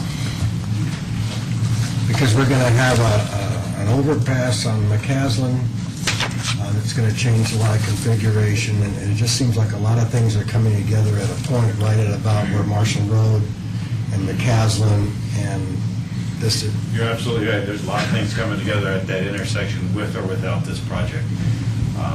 We've identified and staff helped us identify the need for additional turn lanes, which are carried over from the previous plan. Because we think the allocation of trips on Marshall Road is probably a little less than it was before, I would guess that, I'm not a traffic engineer, but I'm guessing that's actually probably a little bit to our benefit by shifting more of the traffic to the south, to the Main Street entrance. Is there going to be any kind of an underpass or overpass for pedestrians, bicycles to access one side of McCaslin, tying to trails on the other side? Well, there's the existing underpass right out here. I understand.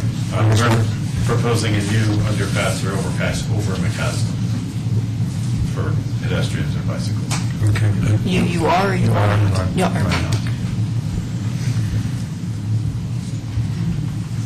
Thank you.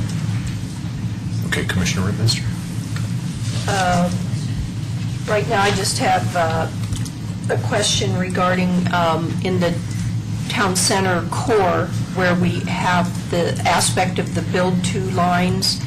I don't know if what is conceived in that area, if you guys have done shadow studies also on those areas to analyze how and if any sunshine is going to make it into some of those areas in wintertime, and how then it can be affected by, and we've seen this in other areas where if you stay in a shadow zone, you can end up with some terrible ice ponding and things like that. Now, again, relative to wide enough sidewalks and step back of buildings to allow that in, but has that been taken into consideration, or is that something that comes in the next phases as you have a build-to line, but then what the actual structure is on it affects those shadow zones?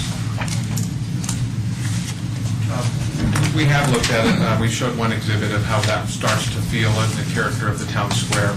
Well, I saw it on the town square, but you've got then... So then blocks flanking that along Main Street, closer to McCaslin, closer to BVI, we've also looked at it. And the general strategy is on big blocks is that you already hit on a bunch of those. The buildings have big, deep sidewalks, or the right-of-ways are along Main Street are, I think, a 90-foot right-of-way. So it's a significant right-of-way with wide sidewalks.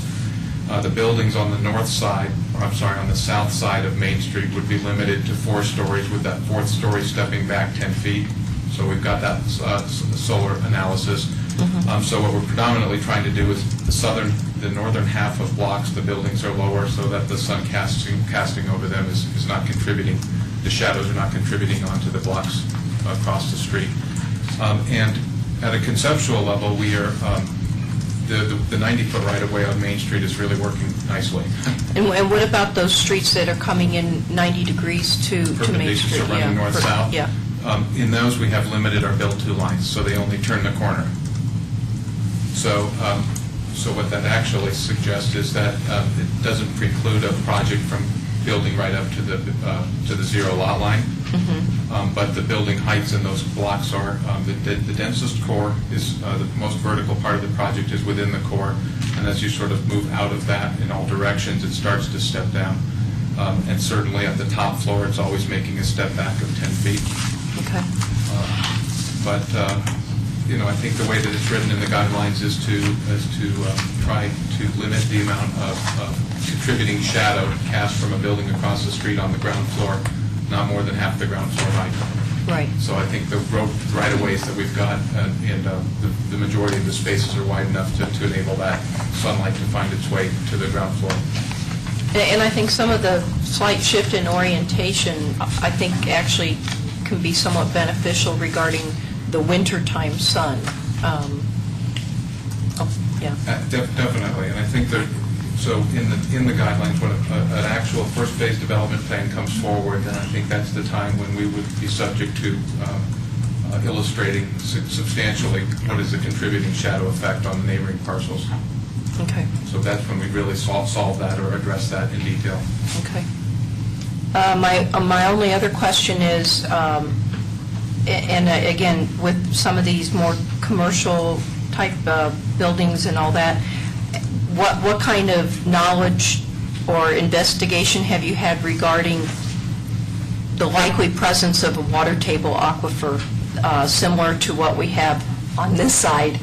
And what is the extent and presence of the water table aquifer, not flood zones, but actual water table aquifer on that side of McCaslin?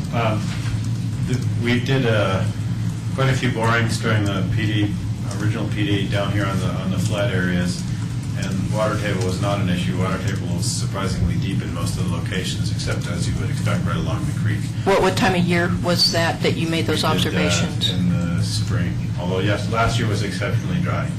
I would really recommend that... We do have some piezometers over there that we can monitor. Yeah, because now's when the flow would be coming up. Right.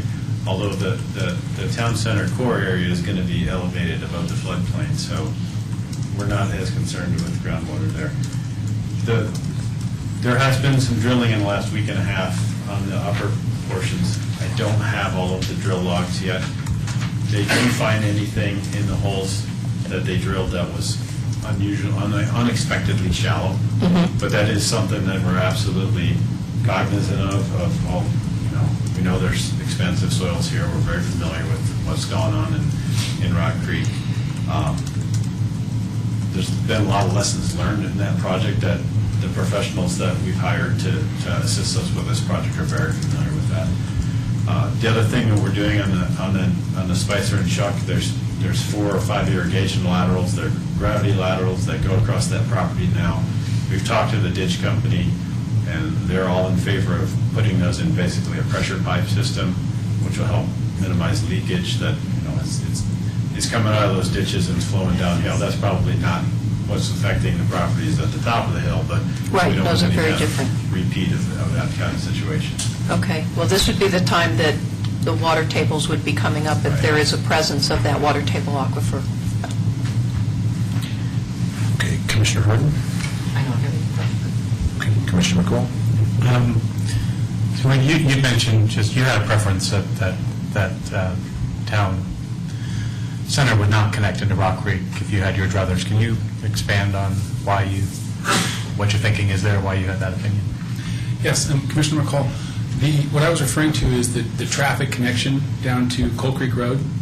And I personally think that the way we've set up Avenue C is the road that goes from sort of parallels the 36, and it starts at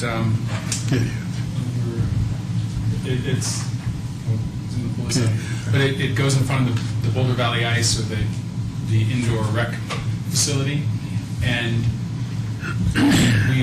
so that extends all the way down to a future potential connection. Mm-hmm. And we also have, that's where we have the 12-foot multi-purpose path, pardon me, it's the bike path. Mm-hmm. So we have this path coming all the way down here, and that path would continue. There's a trail already that connects up to there. From our traffic analysis and the evaluation of our project, we don't need that vehicular connection. It's not up to us, but we don't need it to make our project work. Okay. So you just don't need it for this to be successful, in your opinion? Right. Okay. In the various fields, there was no mention of any baseball fields of any sort. I know there was a lot of discussion here with the Parks Department early in years past in the need for additional ball fields. Do you know why that was not addressed or thought ever left out of any of the fields? So, and that came up last night, and it's come up over the last couple of months. The public space, the open space, is going to be dedicated to the town with the final maps that it's adjacent to. The town ultimately is going to be the one that programs that space. The town will own the space, program it, and be responsible for maintaining it. I can tell you from our perspective, the multi-purpose fields bring a lot more people and have a lot higher utilization as far as hours of the year, because you're covering multiple sports. But we don't object to having a baseball field or in some location. But there's just that challenge, the conflict with low utilization, low number of people coming through and using that park throughout the year. When you were talking about Park Area 5, you mentioned that there were some other options that could be explored if there was contention, which there's likely to be. Could you expand on that a little bit? And what other options you're thinking? The annexation agreement says that area will be landscaped or left as in its natural condition. Landscaped or left in its natural condition as agreed upon by the parties. And the parties are clearly the town and us as we step into that as owners of the property. We think it's an excellent location in that buffer. Landscaping is in the town. The agreement did not put in a design. The town guidelines don't say what landscaping is, and in the development profession, landscaping is hardscape and softscape. It's not buildings, it's not roads. So we don't have any buildings or roads in that landscape buffer. So we presented it as shown with hardscape and softscape landscaping. Predominantly, that just takes more work to show. It doesn't take much to show it as natural open space. We can't ourselves determine that it's going to be natural open space or landscaped. The town can determine that. We chose to show the space as landscaped and let the town figure out, like I said, the agreement is as agreed upon by the parties. So, And I understood all that, but you just made a comment about there were other options that could be explored. I was curious if you had thought about other options and what you meant by that, and do you have other ideas for options for those additional field uses besides putting them on the south end of the development? yes. Or did you mean something else? What we focused on is that the interpretation of landscaping. And probably not as much of a debate over whether landscaping is turf as whether landscaping would be a tennis court or a basketball court or a volleyball court, for that matter. And so, I'm actually going to go down to here. So, part of this the landscape buffer included the hardscape of tennis courts and basketball courts.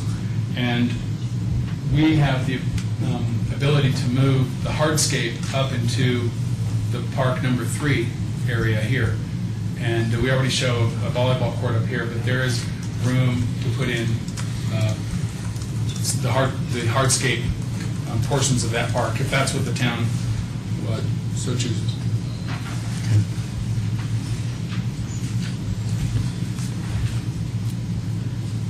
Let's see, the last question, or actually a couple more. The civic uses are being put on the second floor of much of the space, and I think I get part of the reason why that's being done. But one concern is that it seems like it could be limiting to people with disabilities, forcing them to an elevator to get to our civic use spaces. I know it would be accessible, you have to do that, but just in general, the main entrance and walking in or accessing it is going to be different for people with disabilities.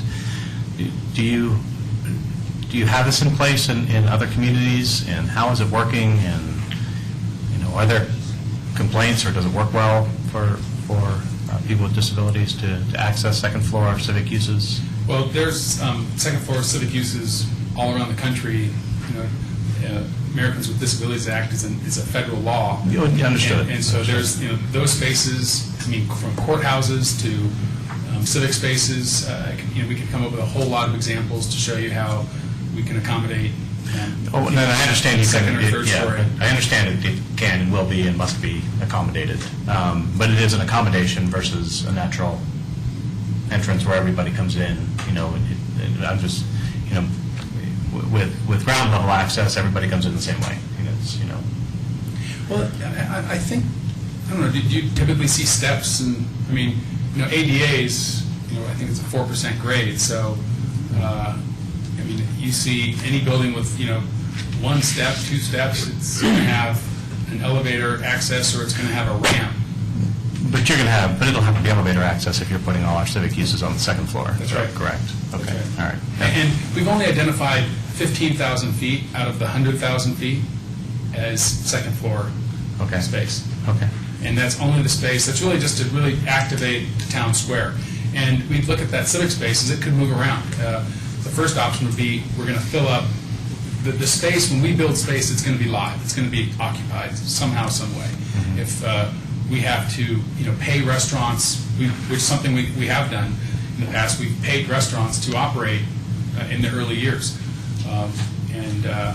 So somehow, some way, our space will be occupied. If we're paying restaurants, we'd probably rather put the civic space there and then just relocate it when the retail and restaurant demand picks up as the community builds out.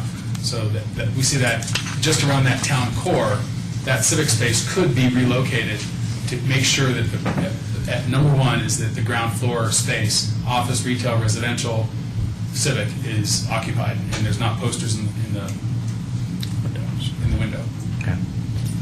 Last question, just a few corridors from Rock Creek, and not so much the south neighborhood, but visibility to the town center. I wasn't able to get over there to look this weekend, but try to envision it. But is there visibility of the of the hotel and the, town center, are those buildings visible to the residents of Rock Creek, and to what extent? And do we have any vision, I would say the hotel would be visible from everybody.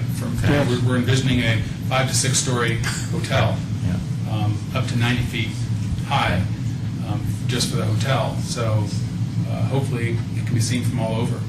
Okay. And what about the town center core? I mean, just the way that land slopes and where the... I would say there's probably portions where some buildings will not be visible, some buildings will be visible. Okay. All right. That's all I've got. Okay. All of my questions have been covered, so we'll move on to... Can I ask one last question? Okay. I'm sorry, I forgot to bring this up. So when I view the ingress on Marshall and how you want to conceive it and improve it and things like that, I don't see anything that's extending northward toward the some of the established buildings we already have, Old Chicago, Superior Liquor, all that. Is that being cut off, or were you just not emphasizing how it would connect in also? It's not being cut off. It will be maintained in the location it's in, unless everybody can come up with a better idea. It's not shown as a public street because it's actually platted as an easement now. So it's not shown in white on this drawing because it's not a right-of-way. But it ends up right here. Probably not the best figure, but straddling this line here is where it is today. And that's where it will remain. I would just say that this has not been platted, so when we get to the plat, we will deal with this easement issue. True, but there's actually an easement on Superior Town Center filing number 1 for that driveway. So Right. We may have to change that. we might have to change it, but it's going to be in the same location. Okay. So just to expand on that, so that, I mean, right now, it's a non-issue because there's no traffic coming back and forth with this position to the left.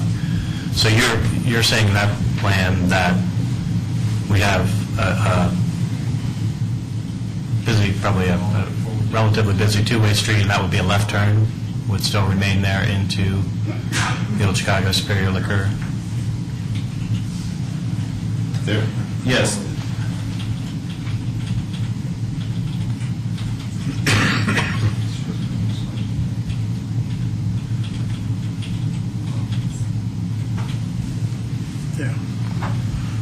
This probably isn't exactly how it will be engineered, because there's going to be a median in part of this. Yes, it will be a left turn in here. There are multiple lanes here. This is not a single lane, so if you are waiting for a left turn, you're not going to block everybody else coming in. There are multiple lanes coming this way. There will be a do not block intersection.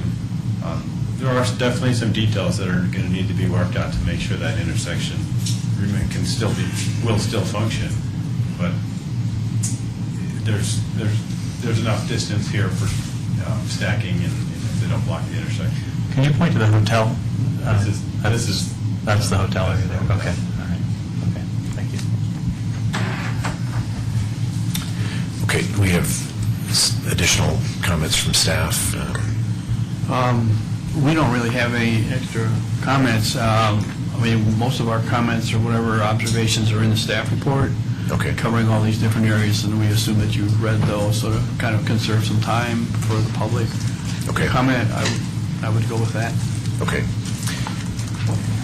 Just to make sure we're following the protocol, though, do any of the commissioners have any questions of staff while we're in the public hearing? Not at this time. Okay. My one question is, at what point does a detailed traffic study take place? Because it seems like there's an aspect that says, oh, well, here's how traffic's going to work within this, but then what's very important is that all ingress and egress will be along McCaslin, and so when does that take place? Alex, can you come up?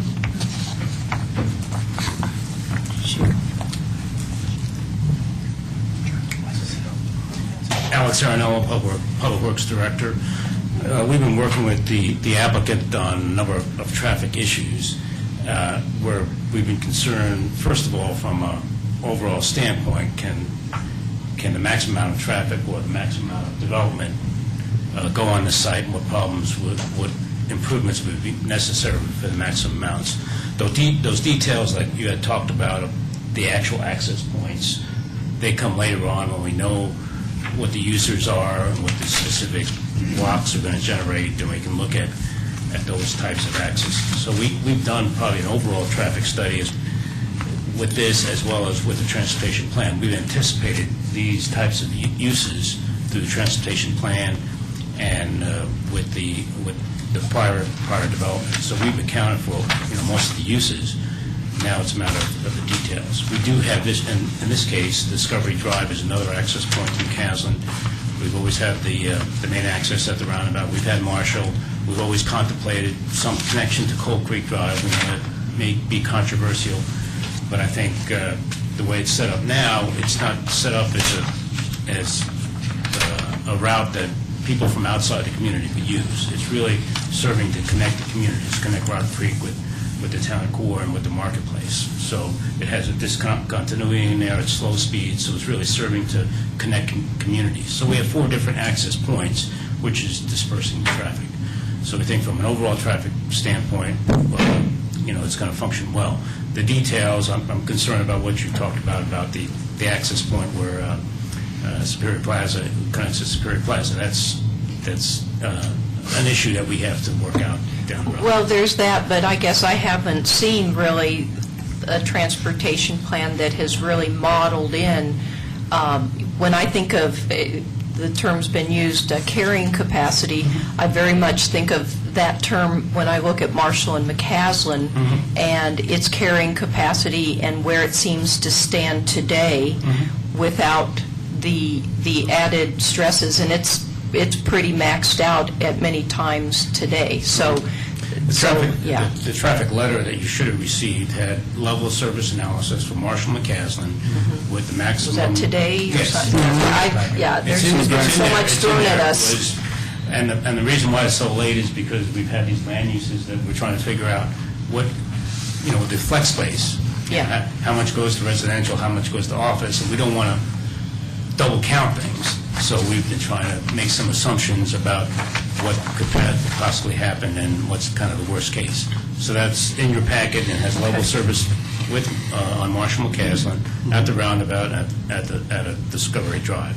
So that's pretty much what would go into a traffic analysis. Okay. And now for Marshall McCaslin, we're assuming some improvements that we add, triple F that we talked about. We add some double Fs.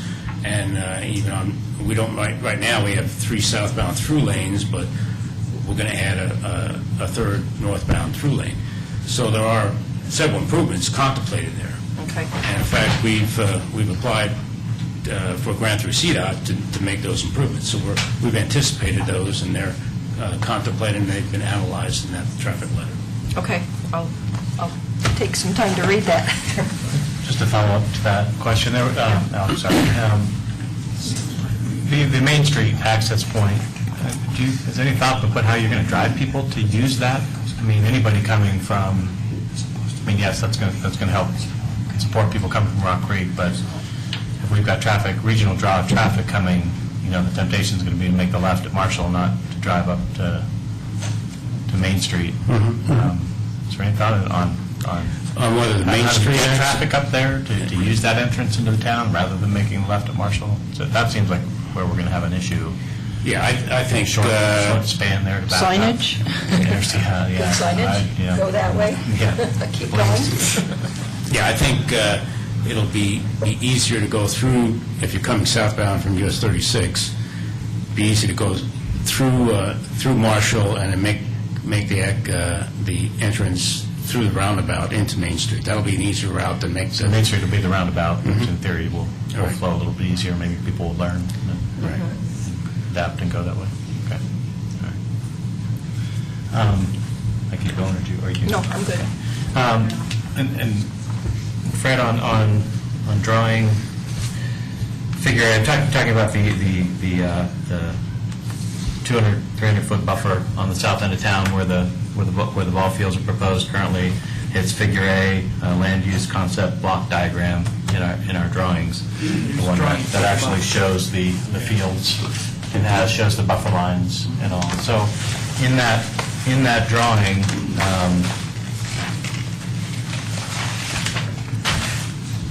I mean, when I look at it, when I also looked at the large drawing, read through the annexation agreement, there's a 50-foot buffer right off of that I believe is part of Rock Creek. Then there's the 200-foot natural open space buffer that was defined, and then there's another 50-foot buffer after that. If you look at, I mean, it's drawn on here, you can actually see the 50-foot buffer lines going across the far side of the road that seems to be coming around, and I'm curious how that happened, or did we just not catch that? Is there something I'm missing? Is that okay? The buffer doesn't seem to include a road. Can you see what I'm referring to? You're talking about Figure A. Yeah, Figure A, so that first 50-foot... Well, this drawing, I'd have to look, I'd probably look at the other one in the big Yeah, look at the drawing. large one too, that's, it's similar thing. But maybe we can just double check that and see. It just looks like there are roads going into the Well, 50 foot and running on the edge. that could be the case if you, the strict interpretation of the annexation agreement. He says there's a road in that guy. I think my only question at this point is my interpretation accurate? I'm not, we don't need to get into it. The interpretation discussion at this point, I'm just curious if the drawing is accurate. Am I reading this correctly? Because it's all that I have, and it's all the public has seen, so the dotted lines do match up. It appears to. I mean, I don't know. Showing the 50-foot, showing 50, then 200, then I assume after that there's a 50-foot buffer, and that does match up with what's in the annexation agreement. So I'm just curious if the drawing is accurate. Is the street really going through what appears to be that? We can check that out. I mean, it should be accurate. Yeah, we can check it out further. It looks like right now, maybe on the map that you're looking at, the road goes through what is the 50-foot building setback line, which is not a buffer. Okay. So there's the property line, backyards, So and then the 50-foot buffer, and then the 200-foot natural area, and then a 50-foot setback. Building setback. which Okay, is not I think buffer you're correct. area. I was trying to remember the terminology. So I believe that's what the road is in. Is it okay to put a road in a 50-foot setback? Is that permissible use? Okay. Fair. Cool. Thank you. Okay, we're good. Okay, the next section of the meeting is public comment, which you've all been waiting for. We want to give everyone a chance to speak that would like the opportunity to speak. If you would follow a couple of little house rules that we have for public speaking, we've got a little light box on the podium that will alert you to when your 5 minutes is over. If you would make your comments concise and to the point, and if points have been raised by others, please don't repeat those points in consideration of those who have new points to make. When everyone comes to the podium, please state your name, your full name, and your address. It's a public hearing, so we have to have that. Everyone must speak at the podium. You can't speak at your seat. We did receive several comments by email or letter. I think several of you are here tonight and might rather make those points in person, and so we would welcome you to do that, and I'll check those off as we get them, and then anyone who is not here, who did send in something in writing, I'll summarize those at the end if that's an acceptable procedure. I think it's better to hear from those that are here in person, and then we'll get all of the comments entered into the record.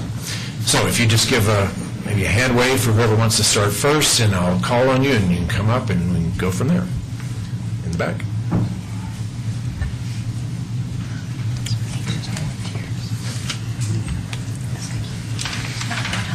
Yeah, good evening. Carl Worthington, office at 1805 29th Street in Boulder, but we also own a house at 307 Coal Creek, just up the street. I want to say a couple of quick words. Tonight is really a big night. I've been working on this for 13 years. Kyung Menkik is here, her brother Jay are here. George, of course, died just a little over a year ago. We got the master plan approved in November, and I want to congratulate Randy and his team for doing a great job tonight in terms of presentation in a very short period of time.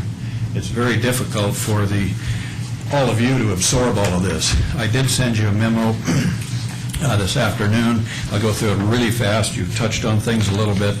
I've got a couple of things that I think are most important to really discuss with Randy and the group, and one is that Marshall Road alignment, which a number of you have talked about. To me, it really ought to go down to 88th and Coal Creek, and ideally you wouldn't have any offices between Marshall and 36, that we'd have a green belt like we've had all the way along 36. I actually started that program in the 60s of as much open space along 36 as possible, and this would be a violation of that. It's a very minor adjustment.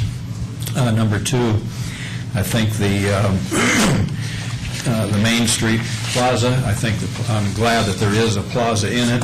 It's still not quite what we were hoping as a 2-block long plaza with the oval in the middle, which would actually be bigger than this, which would be more like the Boulder Mall, which I started in the 60s. Today is one of the most successful in America. 4 million people a year, 3 million square feet in 64 acres. I think that you're underestimating, I think Randy is underestimating your potential as a real downtown versus just a little neighborhood shopping area. Hotel site, as I said, I really wonder why a great hotel ought to be right on the freeway with the dust, the noise, looking at Superior Liquor, Old Chicago's parking lot. Wouldn't it be better to put it over on the McCaslin site where we had it originally? And also that would allow to do the big loop of Marshall Road, which I don't like, dumping a major arterial straight into the, quote, pedestrian-oriented downtown. It ought to be a bypass, so the core is really pedestrian-oriented and hardly any traffic. Architectural character is, as Randy said, that will evolve. A lot of the slides we've seen are more contemporary, edgy, modern. It was turned down in all our workshops for 7 months last year. The minor deal, the north-south orientation of the grid streets now instead of east-west are not quite as good from a solar energy point of view. You have east and west faces of the buildings that get the hottest sun, which is the worst condition in this climate, and you block all the views, where the east-west streets allow views for everybody to the mountains, which to us are kind of important, and much better for solar and so on. So, but I think with that the plan has changed a little bit, partly by necessity, unfortunately, between the town and Randy. They have not really accepted the Explorer concept. They were not able, at least initially, to get all of the land.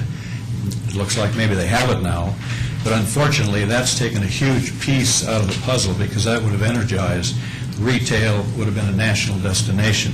So that'll probably try to find a place somewhere else. But I think the plan is coming along. These are some key points that I think ought to really be talked about a little bit more as you move through this. But it's been moving so fast, it's hard, I know, for everybody to get it all done. Thank you. Thank you. Who's next? Right here.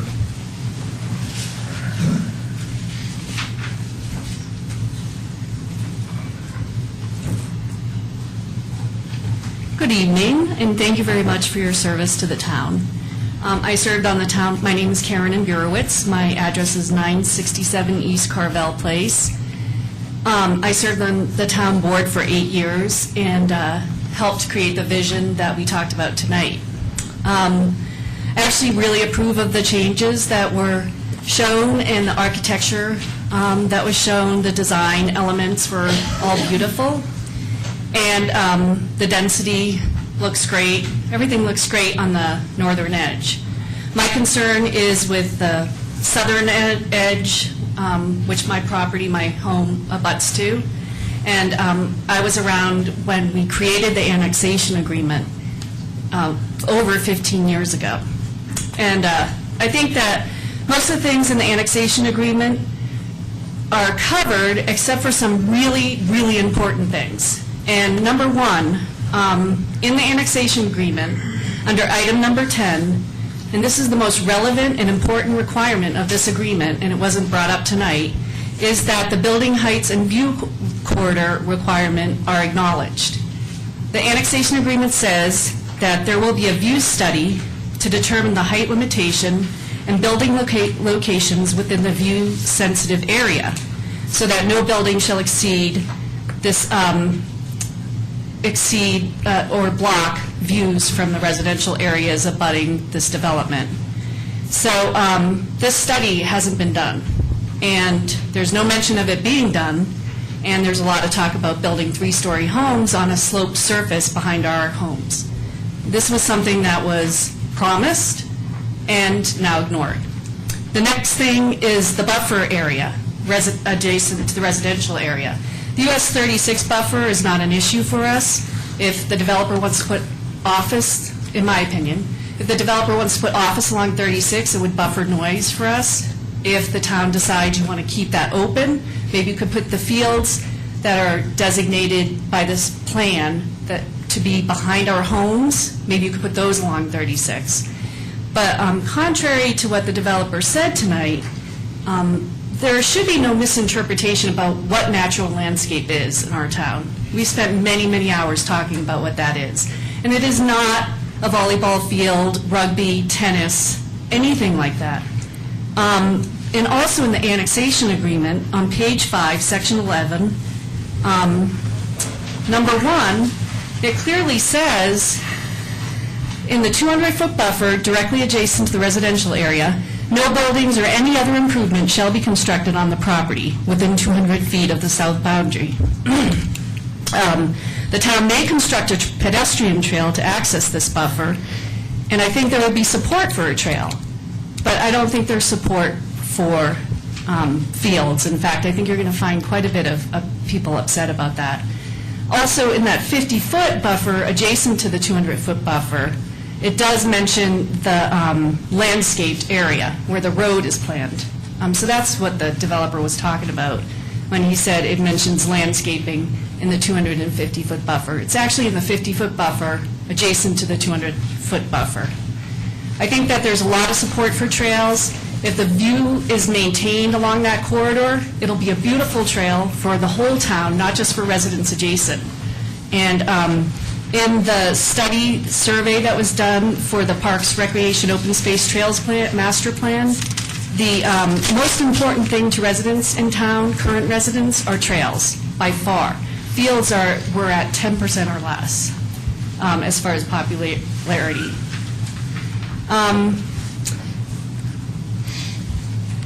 If we move forward, and I do hope we do move forward with this because I would like to see a town center, I think we should consider, I would ask the Planning Commission and the board to consider the lighting standards on the southern edge of the development and the berms, and to consider adding berms and trees to help with buffering for residents who have been here since 1992. So the last thing I'll say is that the connection between Coal Creek Drive and Rock Creek Ranch, if the developer does not want this, I don't think we should build it at this time. I think that we should consider allowing the traffic to circulate within the development, and the reason the developer wants that to happen is to encourage the success of the development. So I don't think we should go against the developer on that judgment call. If we need to build it, we can. And I would, if I have one more minute or a second, that's it. I'll talk to the board about all the amenities that are planned and what that might do to our property taxes. Thank you for your time. Thank you. Sir.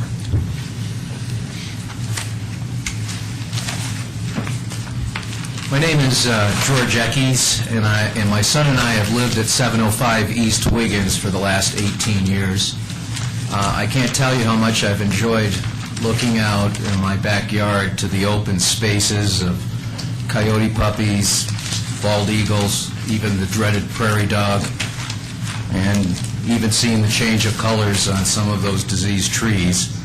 If you were to ask me, I don't think we need a town center, but I realize that train's left the station. All I'm asking both the developers and my representatives is to incorporate some of the principles of what I do for a living as we move forward on this town center. I'm an international consultant and a business author of 5 books on a topic called Six Sigma, which simply put is a way to provide better products and services for customers. And my most recent client, IKEA of Sweden, just notified me 4 weeks ago that we've saved them in the last year 50 million euros and improved customer satisfaction 25%. All I'm asking is, as we approach the new town center, we incorporate some of those principles. On day one, working with my clients, I tell them to do 3 things. Clearly identify your customer. In this case, the customer of the town center is primarily the residents of Superior. Number 2, identify the need. We need a town center. And number 3, and most importantly of all, we need to identify the requirements. In the morning, I need a cup of coffee. My requirements, it's hot, it's flavorful, it's caffeinated, and not in a styrofoam cup. Well, by way of the town center, from my perspective, our key requirements should be to build to the currently approved town center PD guidelines and do not allow amendments to those guidelines. Number 2, rezone Spicer and Shuck to office residentials only. Number 3, maintain current requirements for building height restrictions and density with a case-by-case review only. And number 4, maintain current requirements for view corridors, open spaces, and buffers. Finally, one of the elements that is so important is to gather and make decisions based on data. I thank everyone here for this information gathering session and listening to us, and I mean that sincerely. But it's not the same as data.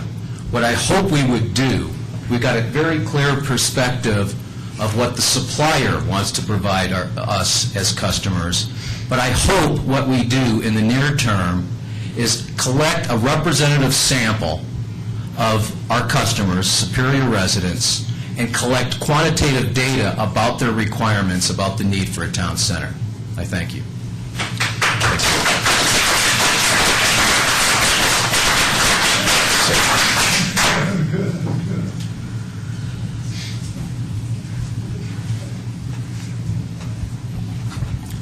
Hello, my name is John Nybarger. I live at 1514 East Goldona Way, and I have 2 issues that I wanted to bring up.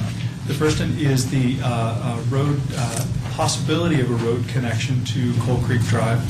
I think that something that's really important, that we've got a really great opportunity here, is to really help integrate a lot of the pedestrian access, a lot of bike access, to get from the older part of Rock Creek to this new town center development.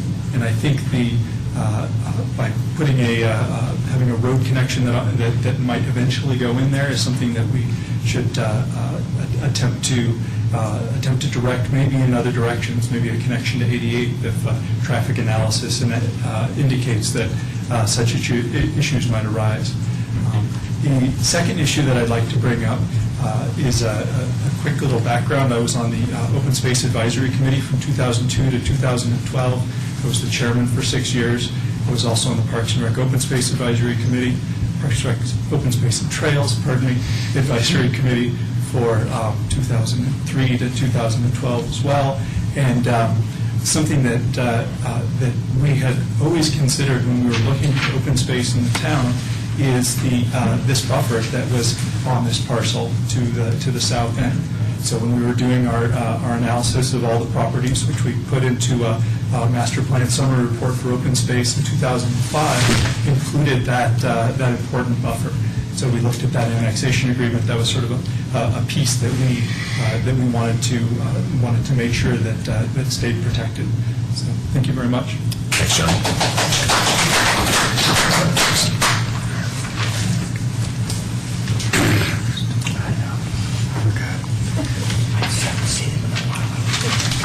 Rita Dozell, 745 East Wiggins. And I just have to take a deep breath because there's been a lot of information provided, and I've been reading a lot of things over the weekend. I'm sure you have too.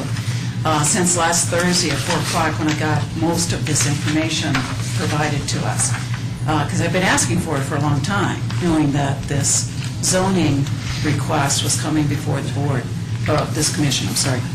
So let me start, though, by saying that I support the Superior Town Center Plan development as envisioned by the design guidelines that were just approved last November 30th of 2012. I support it. I want it to happen, just like I think most of my fellow residents do here, too.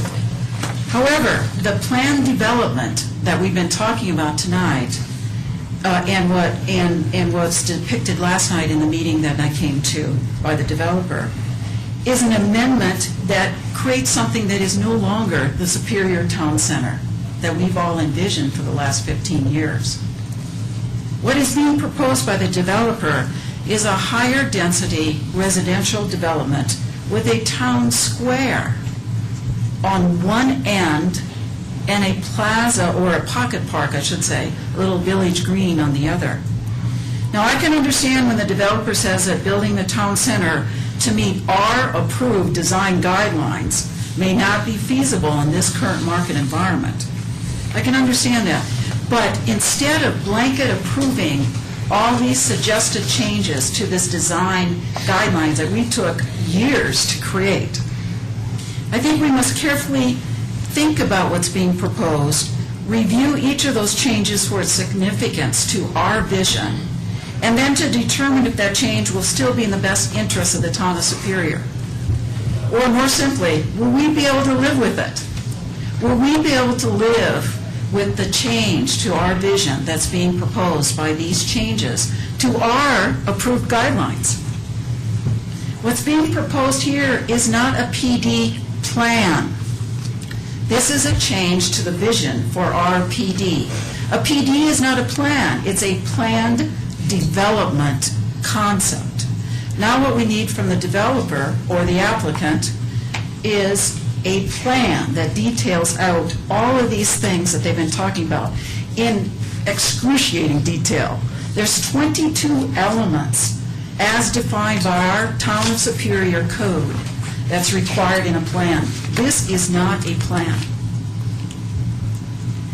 While there are at least 55 changes that I've identified and I've sent to you, so I'm part of the problem of getting a lot of information out to you guys, in the proposed amendment to our design guidelines, the primary concerns for me and many people that I've talked to include these. The Superior Town Center used to encompass both sides of 2 blocks with single traffic possibility going through it. And now it's a square or a plaza on one side of 1 block. And as I look at the pictures tonight, part of that block is taken up by a comedy club. The pedestrian-oriented social heart of our community and the Coal Creek Promenade, taking advantage of Coal Creek and the natural beauty there, is gone out of these plans. The building heights have increased again. We're up to from 40 to 50 to 75 to 90 feet for the hotel. I'm wondering if 7 stories can actually be fought, fire could be actually fought in a 7-story hotel building here in Superior. The next concern is the high-density residential in a very small space. We're adding, whether it's 1,200, 1,400, 1,900 residential units. How many residential units do we have in the whole town of Superior today? That's a lot to cram into 150 acres. The increased traffic for the only one way in and one way out of Superior is a grave concern to me. And then the reduction in our open space and our setbacks that have been written down in stone and promised to us, as Karen said, many times over. We shouldn't be asked to reduce our open space requirements of 40% as dictated by a planned development in Article 10 of our town codes. Another area that requires further understanding is a proposal for 3 Superior Town Center metropolitan districts. Wrap up. Okay, this will be my last. And then now, so I'd like to say that the published agenda for tonight said this was a rezoning for the Shuck Spicer property. I think that you all should go ahead with that. There's no reason not to rezone from BO to planned development, and then ask the developer to come back with their final or their preliminary plan that defines these changes that they're asking for here. You do not have to approve these changes tonight, and frankly, you can't, because they have not presented a final plan, or even a preliminary plan for the development. At the next meeting, you need to request that they If you come can back with wrap these up your changes, comments, and please. then give the residents of all of the town of Superior an opportunity to discuss this, because only 200 residents So were asked if to you can this wrap meeting. up your comments, please. So that is a very important point, to let everybody look at these required changes, or these amendments that they're Can I asking give for. her my 5 minutes then, and I won't speak? Go ahead, take my 5 minutes. Very good. Thank you. So again, you can make that change per the annexation agreement that was signed in 1998, the rezoning. You can also, and agree that and provide that opportunity to the developer tonight. That recommendation is before you, or that issue is before you, that action is before you, and you can make that recommendation. But I urge you not to make a recommendation on these 55-plus changes that have been presented to our design guidelines, until we have an opportunity as an entire town to look at them and comment on them. Because as I said, only 200 cards were sent out for this meeting, because only the people that were within 1,000 feet of the proposed rezoning were invited to the meeting. You know, I was told that, I haven't seen it yet, but the notice that has to be planted out on the property close to where the people are was planted along Cold Creek. I said, well, the house probably can't read it, but I can't read it either because I couldn't even see it. So I think it's inappropriate for you to make a decision on all these amended changes tonight without having the opportunity for the entire town and all of our residents to come and make comment about them. I want to thank you, too, for your service, because this is a very arduous thing to have to do, but I do appreciate everything that you're doing. Thank you.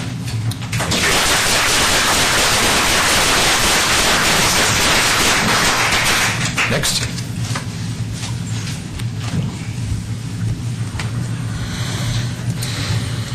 Elizabeth Sorelli, 987 East Carville. As has been stated, this is the last property we have to develop, and a lot of the proposal is for residential housing, and they have said they want a lot of variety. The one type of residential housing that I did not see proposed at all that residents of Superior have continually asked for are one-story retirement patio-type housing that allows residents of Superior to stay in our community as they grow older. And that's the one thing I would like to see you push and put it into this plan. Thank you. Thank you. Yes, sir.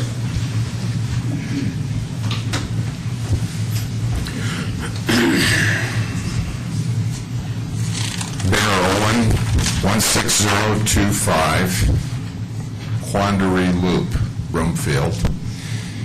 My bride of 42 years and I own a house that we lived in for 19 and a half years. We still own at 1027 East Carville Place. Now, one of the reasons that we moved was because of a fear of what's going to happen on this land directly to the north of our property line on Carville Place. We moved to Anthem Ranch in Broomfield, which has 1,500 single-family homes in a geezer community. That's what we call it. You have to be over 55 to live there.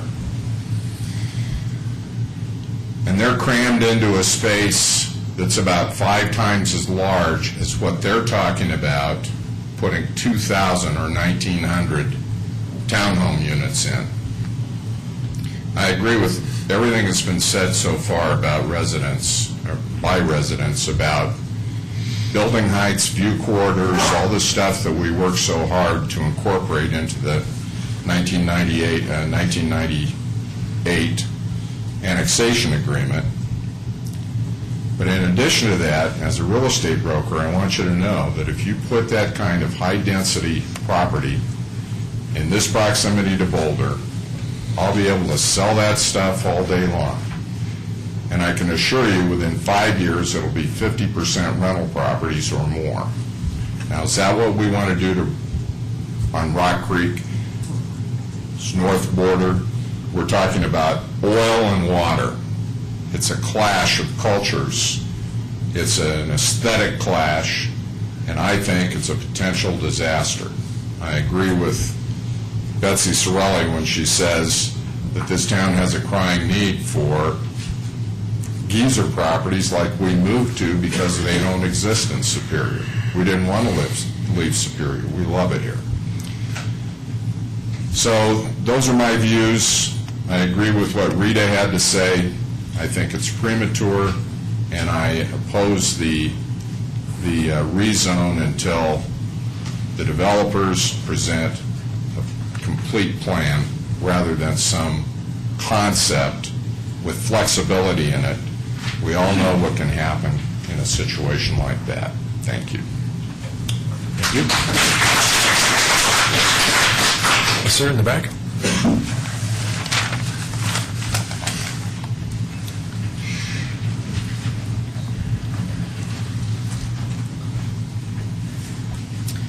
Good evening. My name is Scott Lundring. I'm a resident of Superior. My home is at 665 East Wigan Street. And I have to apologize for being so completely uninformed about this meeting and the proposals that you're considering tonight. I only learned about the meeting last week when a neighbor mentioned it to me and some of the proposals at that time. And so my first question is, what has been the process that you followed to notify residents of this meeting and of the proposals that you're considering? If it's the card and the sign posted somewhere that's been mentioned tonight and not more, I'd ask that you consider thinking about other ways to keep residents informed throughout all of the Superior community as further issues arise and decisions are made.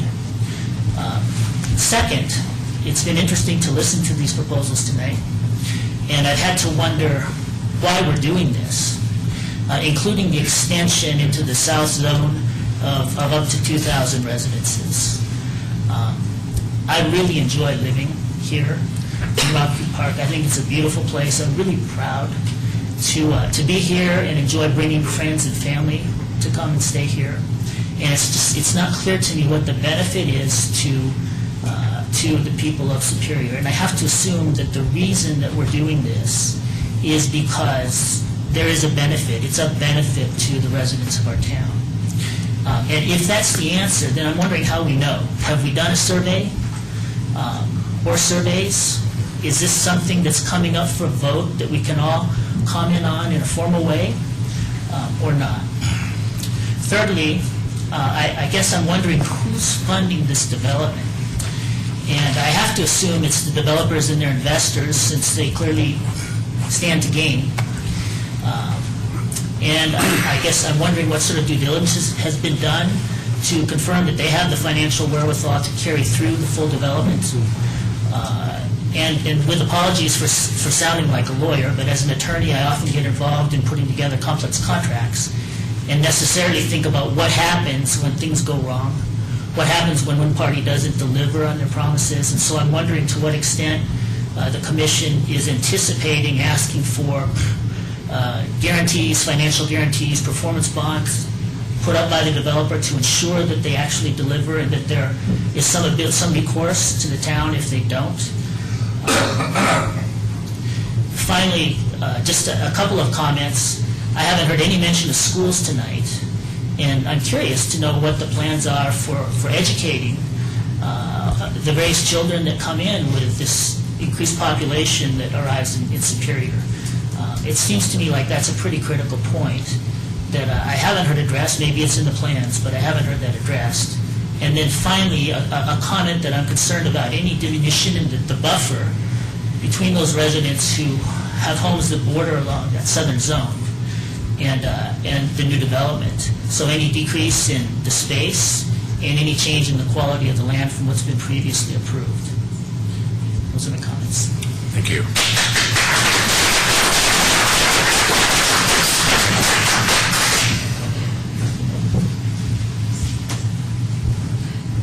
Hi, my name is Sally Bolins, 705 East Wiggins.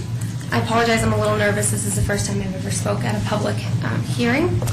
I think it's a great idea that having a town center, but I do have a couple design critiques. The height of the building is number one, especially in the town centers, and with the lack of setbacks. With the range of 0 to 15 feet, I'm afraid it will end up at 0. And I think we can all relate to being in New York, and less of a severity, being next to very tall buildings creates a place that you don't really want to occupy. It's a corridor.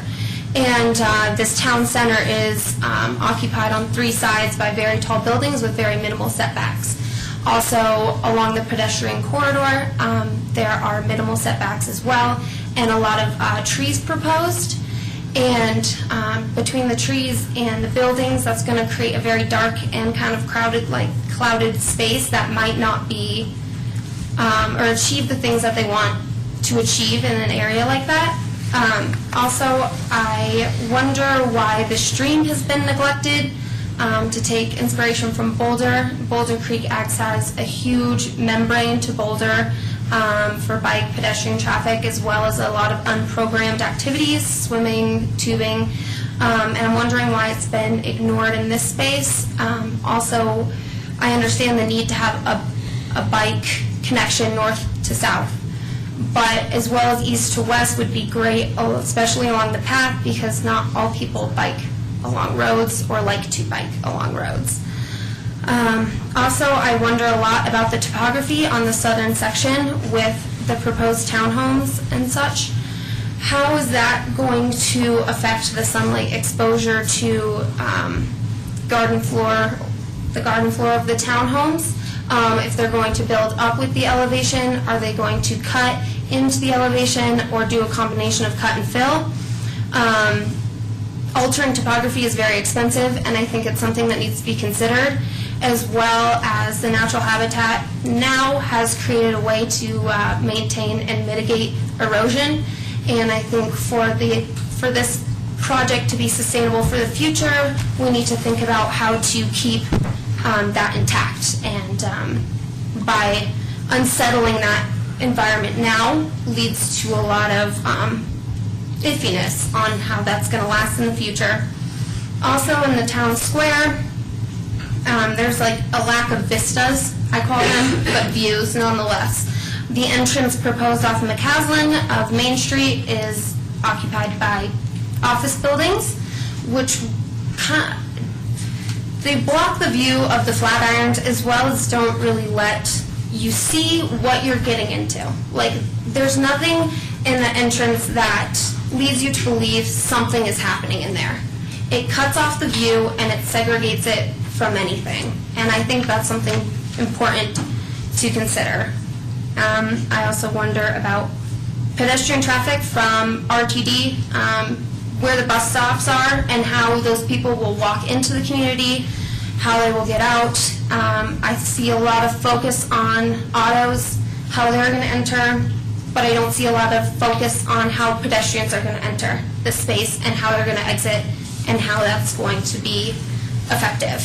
And people without a car who choose to ride a bike or choose to take the bus, are we really designing for them? And I think that's about it. Thank you very much. Thank you.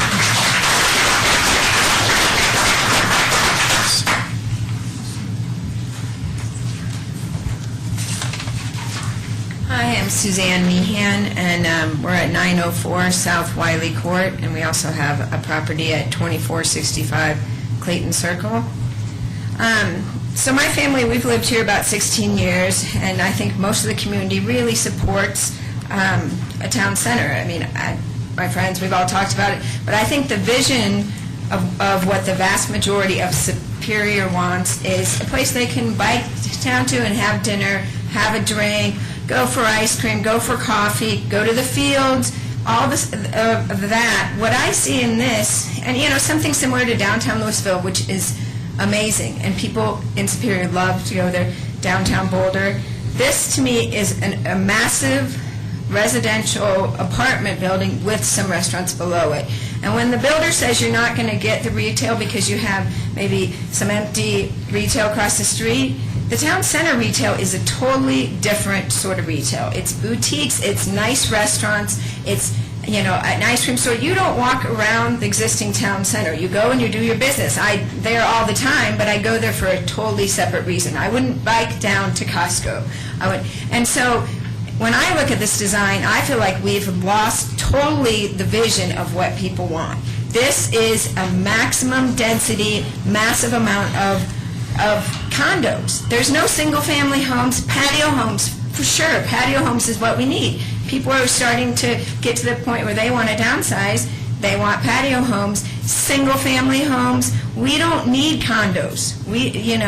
That is not the vision of the vast majority of Superior. I don't think that's your vision. That's not what we saw in the original plan. And I think we really need to step back. We have one chance to do this. We're not going to get the type of retail and the type of restaurants we want if we build this. We're going to get condos, and we're going to have the restaurants that service those particular apartments and the people that there, and that's going to be it. And it's going to be a different clientele. It's going to be, sure, you'll get some students that will rent there because the rents will be cheaper, and they'll be nice to go to Boulder, and it's going to take away from the family atmosphere. So I really hope you think twice about the whole vision that you guys presented and we asked for, and versus what we're getting here tonight. I don't think it's the same thing.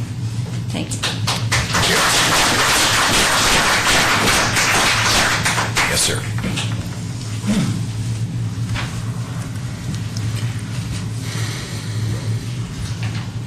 Evening, I'm Bill Leipold. I live at 545 South Brandon Court. I've been here for 21 years. I wanted to make 3 points, but I've taken a step back as I've heard all this, and it's come to me from a broad perspective that we all had a plan for a town center. This is a community center. This is no longer serves the needs. It doesn't have the traffic attributes. It doesn't have the amenities associated with our vision. Okay, we spent 12 years, 15 years, a long time coming up with a plan development, and I think that, thanks to Rita, there are some 55 exceptions taken to this. Virtually every one of them allows for higher density, more freedom to the developer, less constraints, less definition by the town as to what they might do. And if I heard one word more than any other tonight, it was flexibility. I certainly appreciate that from the developer's standpoint, but it means also a lack of control in terms of our ability to define what it is that we want, that we're looking for.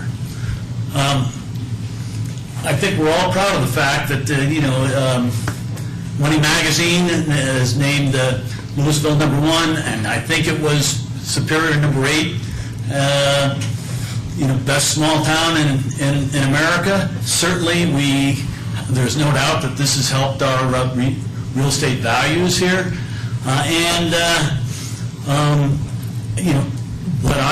What I've seen tonight, what I'm coming to learn, is that we're going to be seriously compromising the integrity of what we've created over these past 20 years, and downgrading our community from one that is elite, lacking only, as it was cited, a real downtown, a real town center, and rendering us, to be just another town. Thank you very much. Thank you.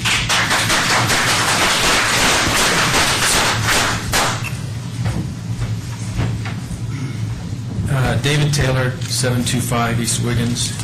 I actually came tonight to talk about the buffer, but I'm not, because I think it's been discussed. and we wrote you a very nice long memo that explains, I think, the lack of ambiguity in the definitions. But an observation sitting here tonight. I've been a senior executive. I've been in your shoes. I thank you for your service, seriously. What I see, I don't know why we're doing this so fast. I can't understand that. There are a bunch of changes that we talked about. I don't think the referrals are back. I've called on a couple of referrals aren't done, to BVSD and other places. And I find an annoying phrase in your document. I hope I read it wrong. The general thing on item 5. It says this case is a major amendment to previously approved PD plan for Superior Town Center. An amendment to the PD shall be treated as a new plan. I agree with that. And I support the concept that was approved in November, by the way. But then you go on to say, someone says, action on this PDA by the town is necessary in order to facilitate closing on the sales of the property so the developer, RC Superior, represented by Randy Goodson, can close. I hope we're not driving this so the developer can get what he needs to do his job. It's an observation. I hope not. Because as evidenced by tonight, you guys don't have the information to make the decisions you need. I mean, you just got to think today. I've been in your seat. I understand that. So it's an observation. I wonder why we're moving so fast. And I would ask you to think about why we're doing that. So, thank you. Thank you.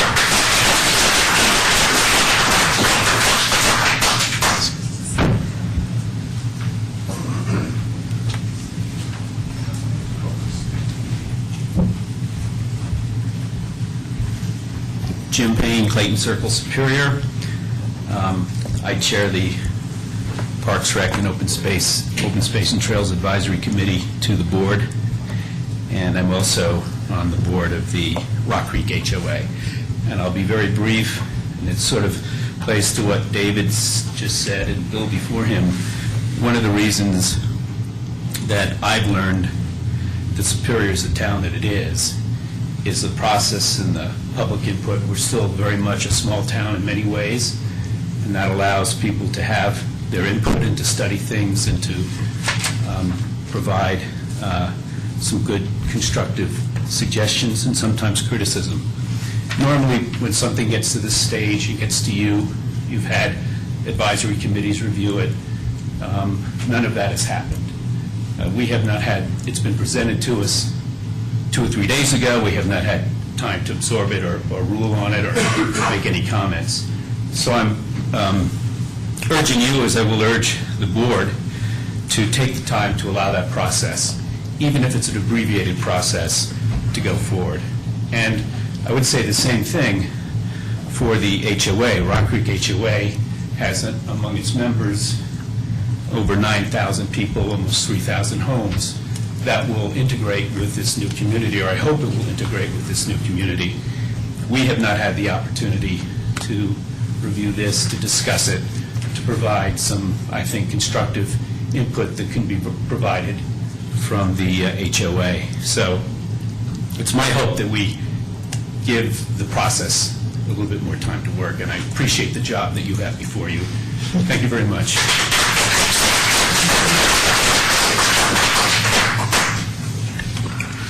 Anyone else? Yes, sir.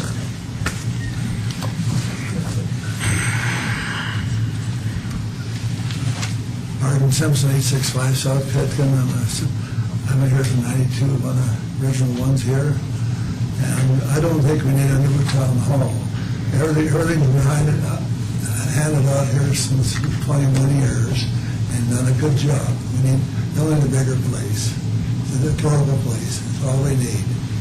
And if we go along with this developer, what he wants to do with our town, some of us will have to pull a pin. That's a railroad saying. And so, if you look behind you, it says the town is Superior. We're not a city. Thank you. Thank you.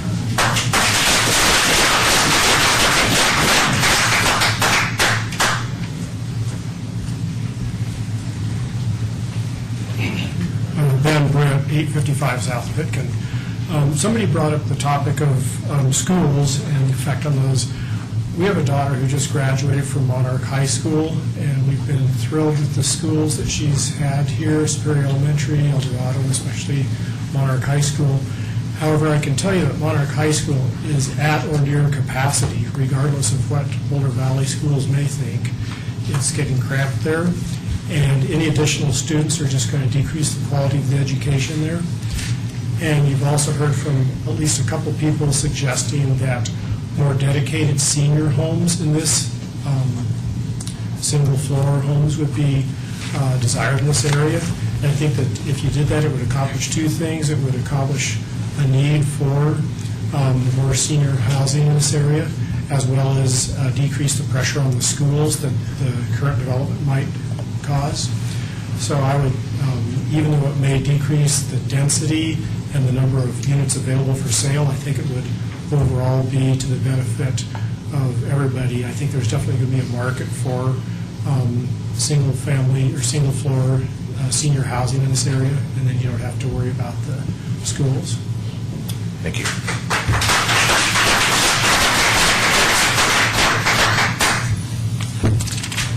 Anyone else? Going once. Going twice. Okay, we have another taker.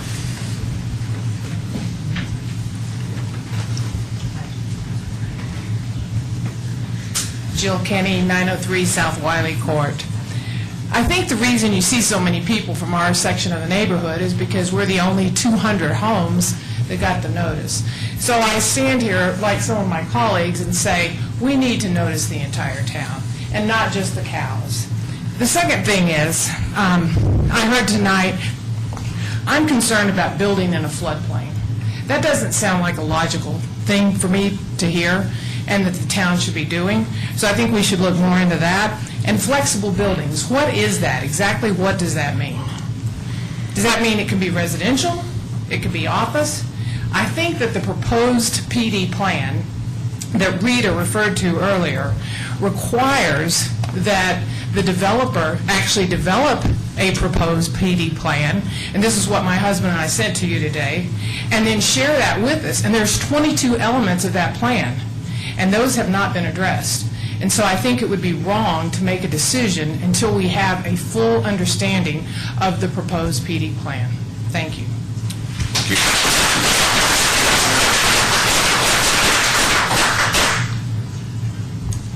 Any further comments from the public?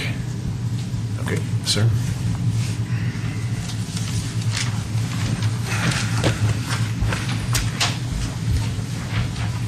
I'm Brian Kirkman. I live at West Yarrow Circle.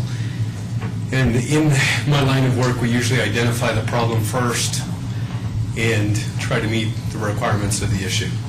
And it seems like we have the cart before the horse, kind of the concept that if we build it, they will come. And I'm concerned about any amount of additional retail space. I mean, we have elements of that already throughout Superior and just across the street in Louisville, and we have vacant space. A number of the presenters said, oh yeah, we'll go down there and have a nice little ice cream cone. Well, Baskin-Robbins closed 6 to 9 months ago, and there is not a line of other people waiting to occupy that space with an ice cream shop. Or Dairy Queen across the street. You can go through, that's one specific example, but you can go through those on a case-by-case basis, and all this vacant space, and even, I believe his name's Randy, said that he'll subsidize restaurants in the early years so that they can operate. Well, it's the early years where you'll have the novelty of people that are interested in coming down and realize, wow, it's just, they don't have posters in the window, but the buildings aren't occupied, and there's, all these little boutiques and small businesses that people are thinking will be viable, but they fail. And we don't need any more of that. We have it throughout, other than Costco and the big box stores over here, we have a number of vacant spaces. We have vacant spaces down by Safeway. We have vacant spaces in other areas throughout this region, and there's no reason to compound that. I think the developer, that's just a necessary overhead for him to be able to build the houses so that that's where he makes his profit. And in terms of bringing a large number of additional residences to this area, There's the education, the school standpoint, the swimming pools. I mean, I didn't see a swimming pool mentioned in there. Our swimming pools are already at capacity to bring in another 1,200, 1,400 residences. Where are they going to go? I mean, we had a regional town, and we're lucky that they let Rock Creek come to Superior and enjoy this great area. We're adding a third town to what was supposed to be the town of Superior. And it's going to change the nature and not necessarily someplace I'd want to live based on what I've seen in this proposal.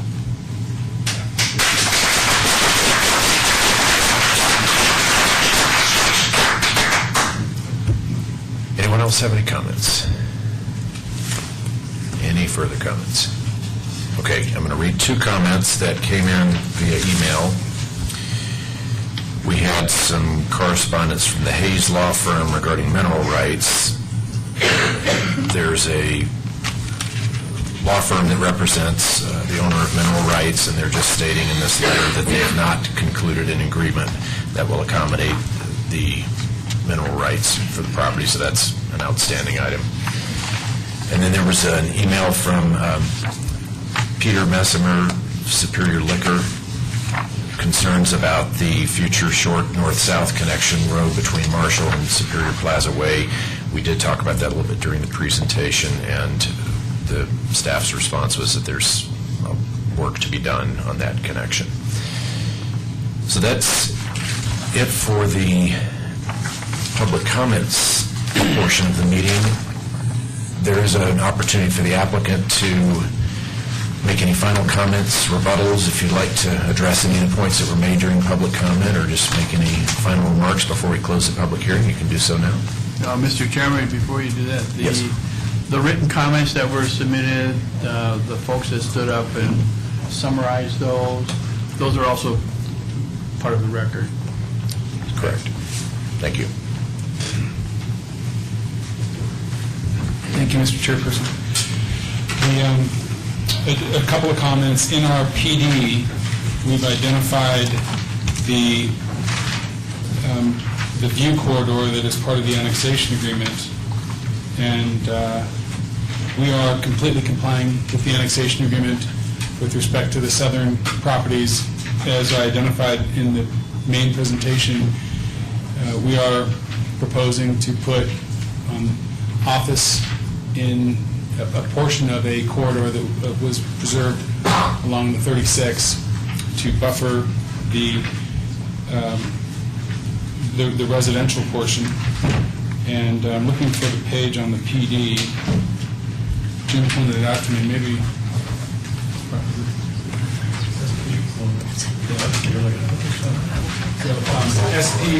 page SP 1.1. The view corridor is identified, so anyone who's interested in that could look at that.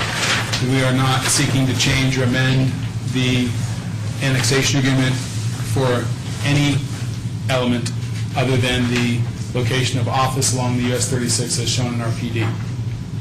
And then the second thing, there's been a lot of discussion about density and intensity, and it's really important for the public and everyone to understand that this project will have most likely 1,000 units less than the approved design guidelines of the town that so many people, the document so many people said that should be adhered to. And if the town wished to have, to reduce the maximum number of units or the maximum square footage, we would accept a reduction. We have been trying to meet the intent of the design guidelines and the approved PD to provide a higher level of intensity, and we agree that that's challenging, but this is a multi-year project. It'll likely be a 7-year to 10-year build-out, depending upon the economy, and we will, at each phase of each final development plan, we'll look at where the market is and we'll build the product if that is marketable and try to achieve the town's goals. But if the town wishes to restrict or reduce that maximum number of units, we would accept that. Thank you. Okay. Thank you very much.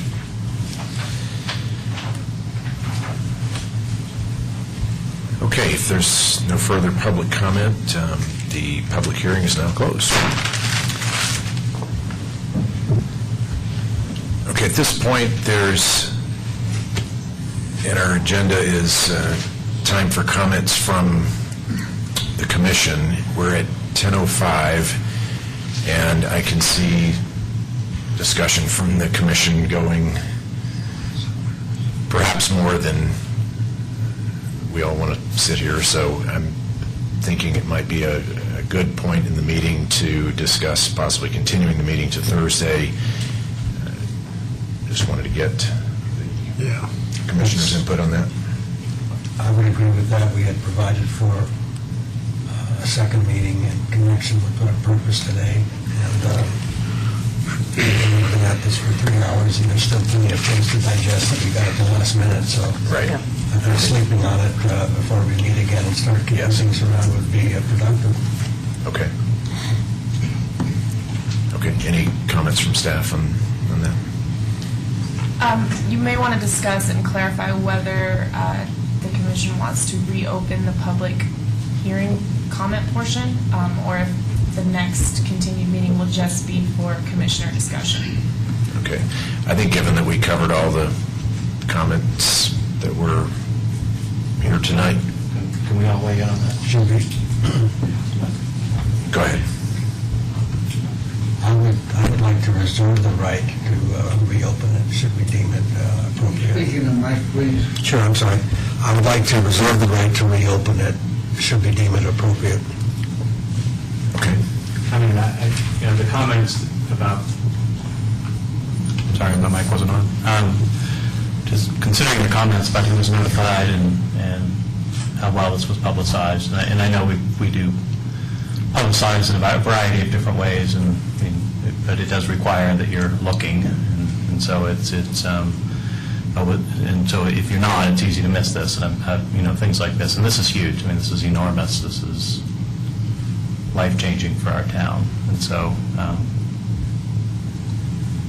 and I'm not sure what we can do between now and Thursday, but I would also agree that we should potentially be able to reopen the public hearing for additional comment and just hear from others, besides those that are within 200 feet, which it's only 200 feet to the south are the only ones that are notified.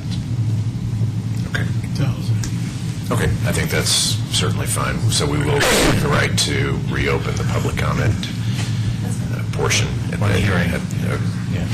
Yeah, reopen the public hearing for additional public comments if anybody wishes to make any before our discussion happens.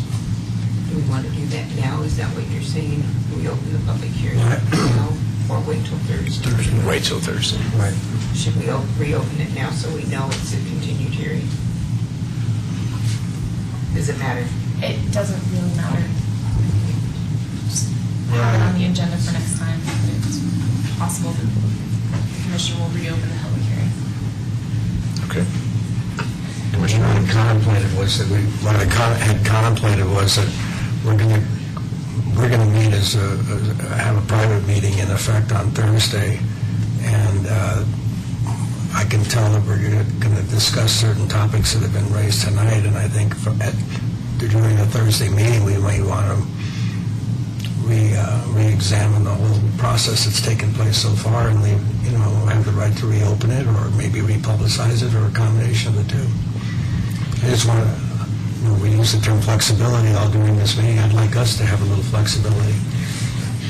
We're not having a private meeting on Thursday. I mean, it would be Per the continued meeting that we had already agreed to, that's all. We would have discussion. I'm in the sense of no public forum at that time. No, there would be. It would all be done right here, same forum. Yeah. And we'll have time for additional questions of staff? Sure. Yes. Right. So. Okay. So at this point, we'll continue to Thursday, 7 p.m. Do you want We to? need a motion to continue. Okay. Do we have a motion to continue the meeting? I'll make a motion to continue. Motion by Commissioner McCool, second by Commissioner Momartz. All those in favor? Passed unanimous. Did you state the time and date? 7 o'clock. Next meeting, 7 o'clock, Thursday, May 23rd. May 23rd. Third. 23rd. Do you want to do staff announcements, miscellaneous? I have no announcements. Okay.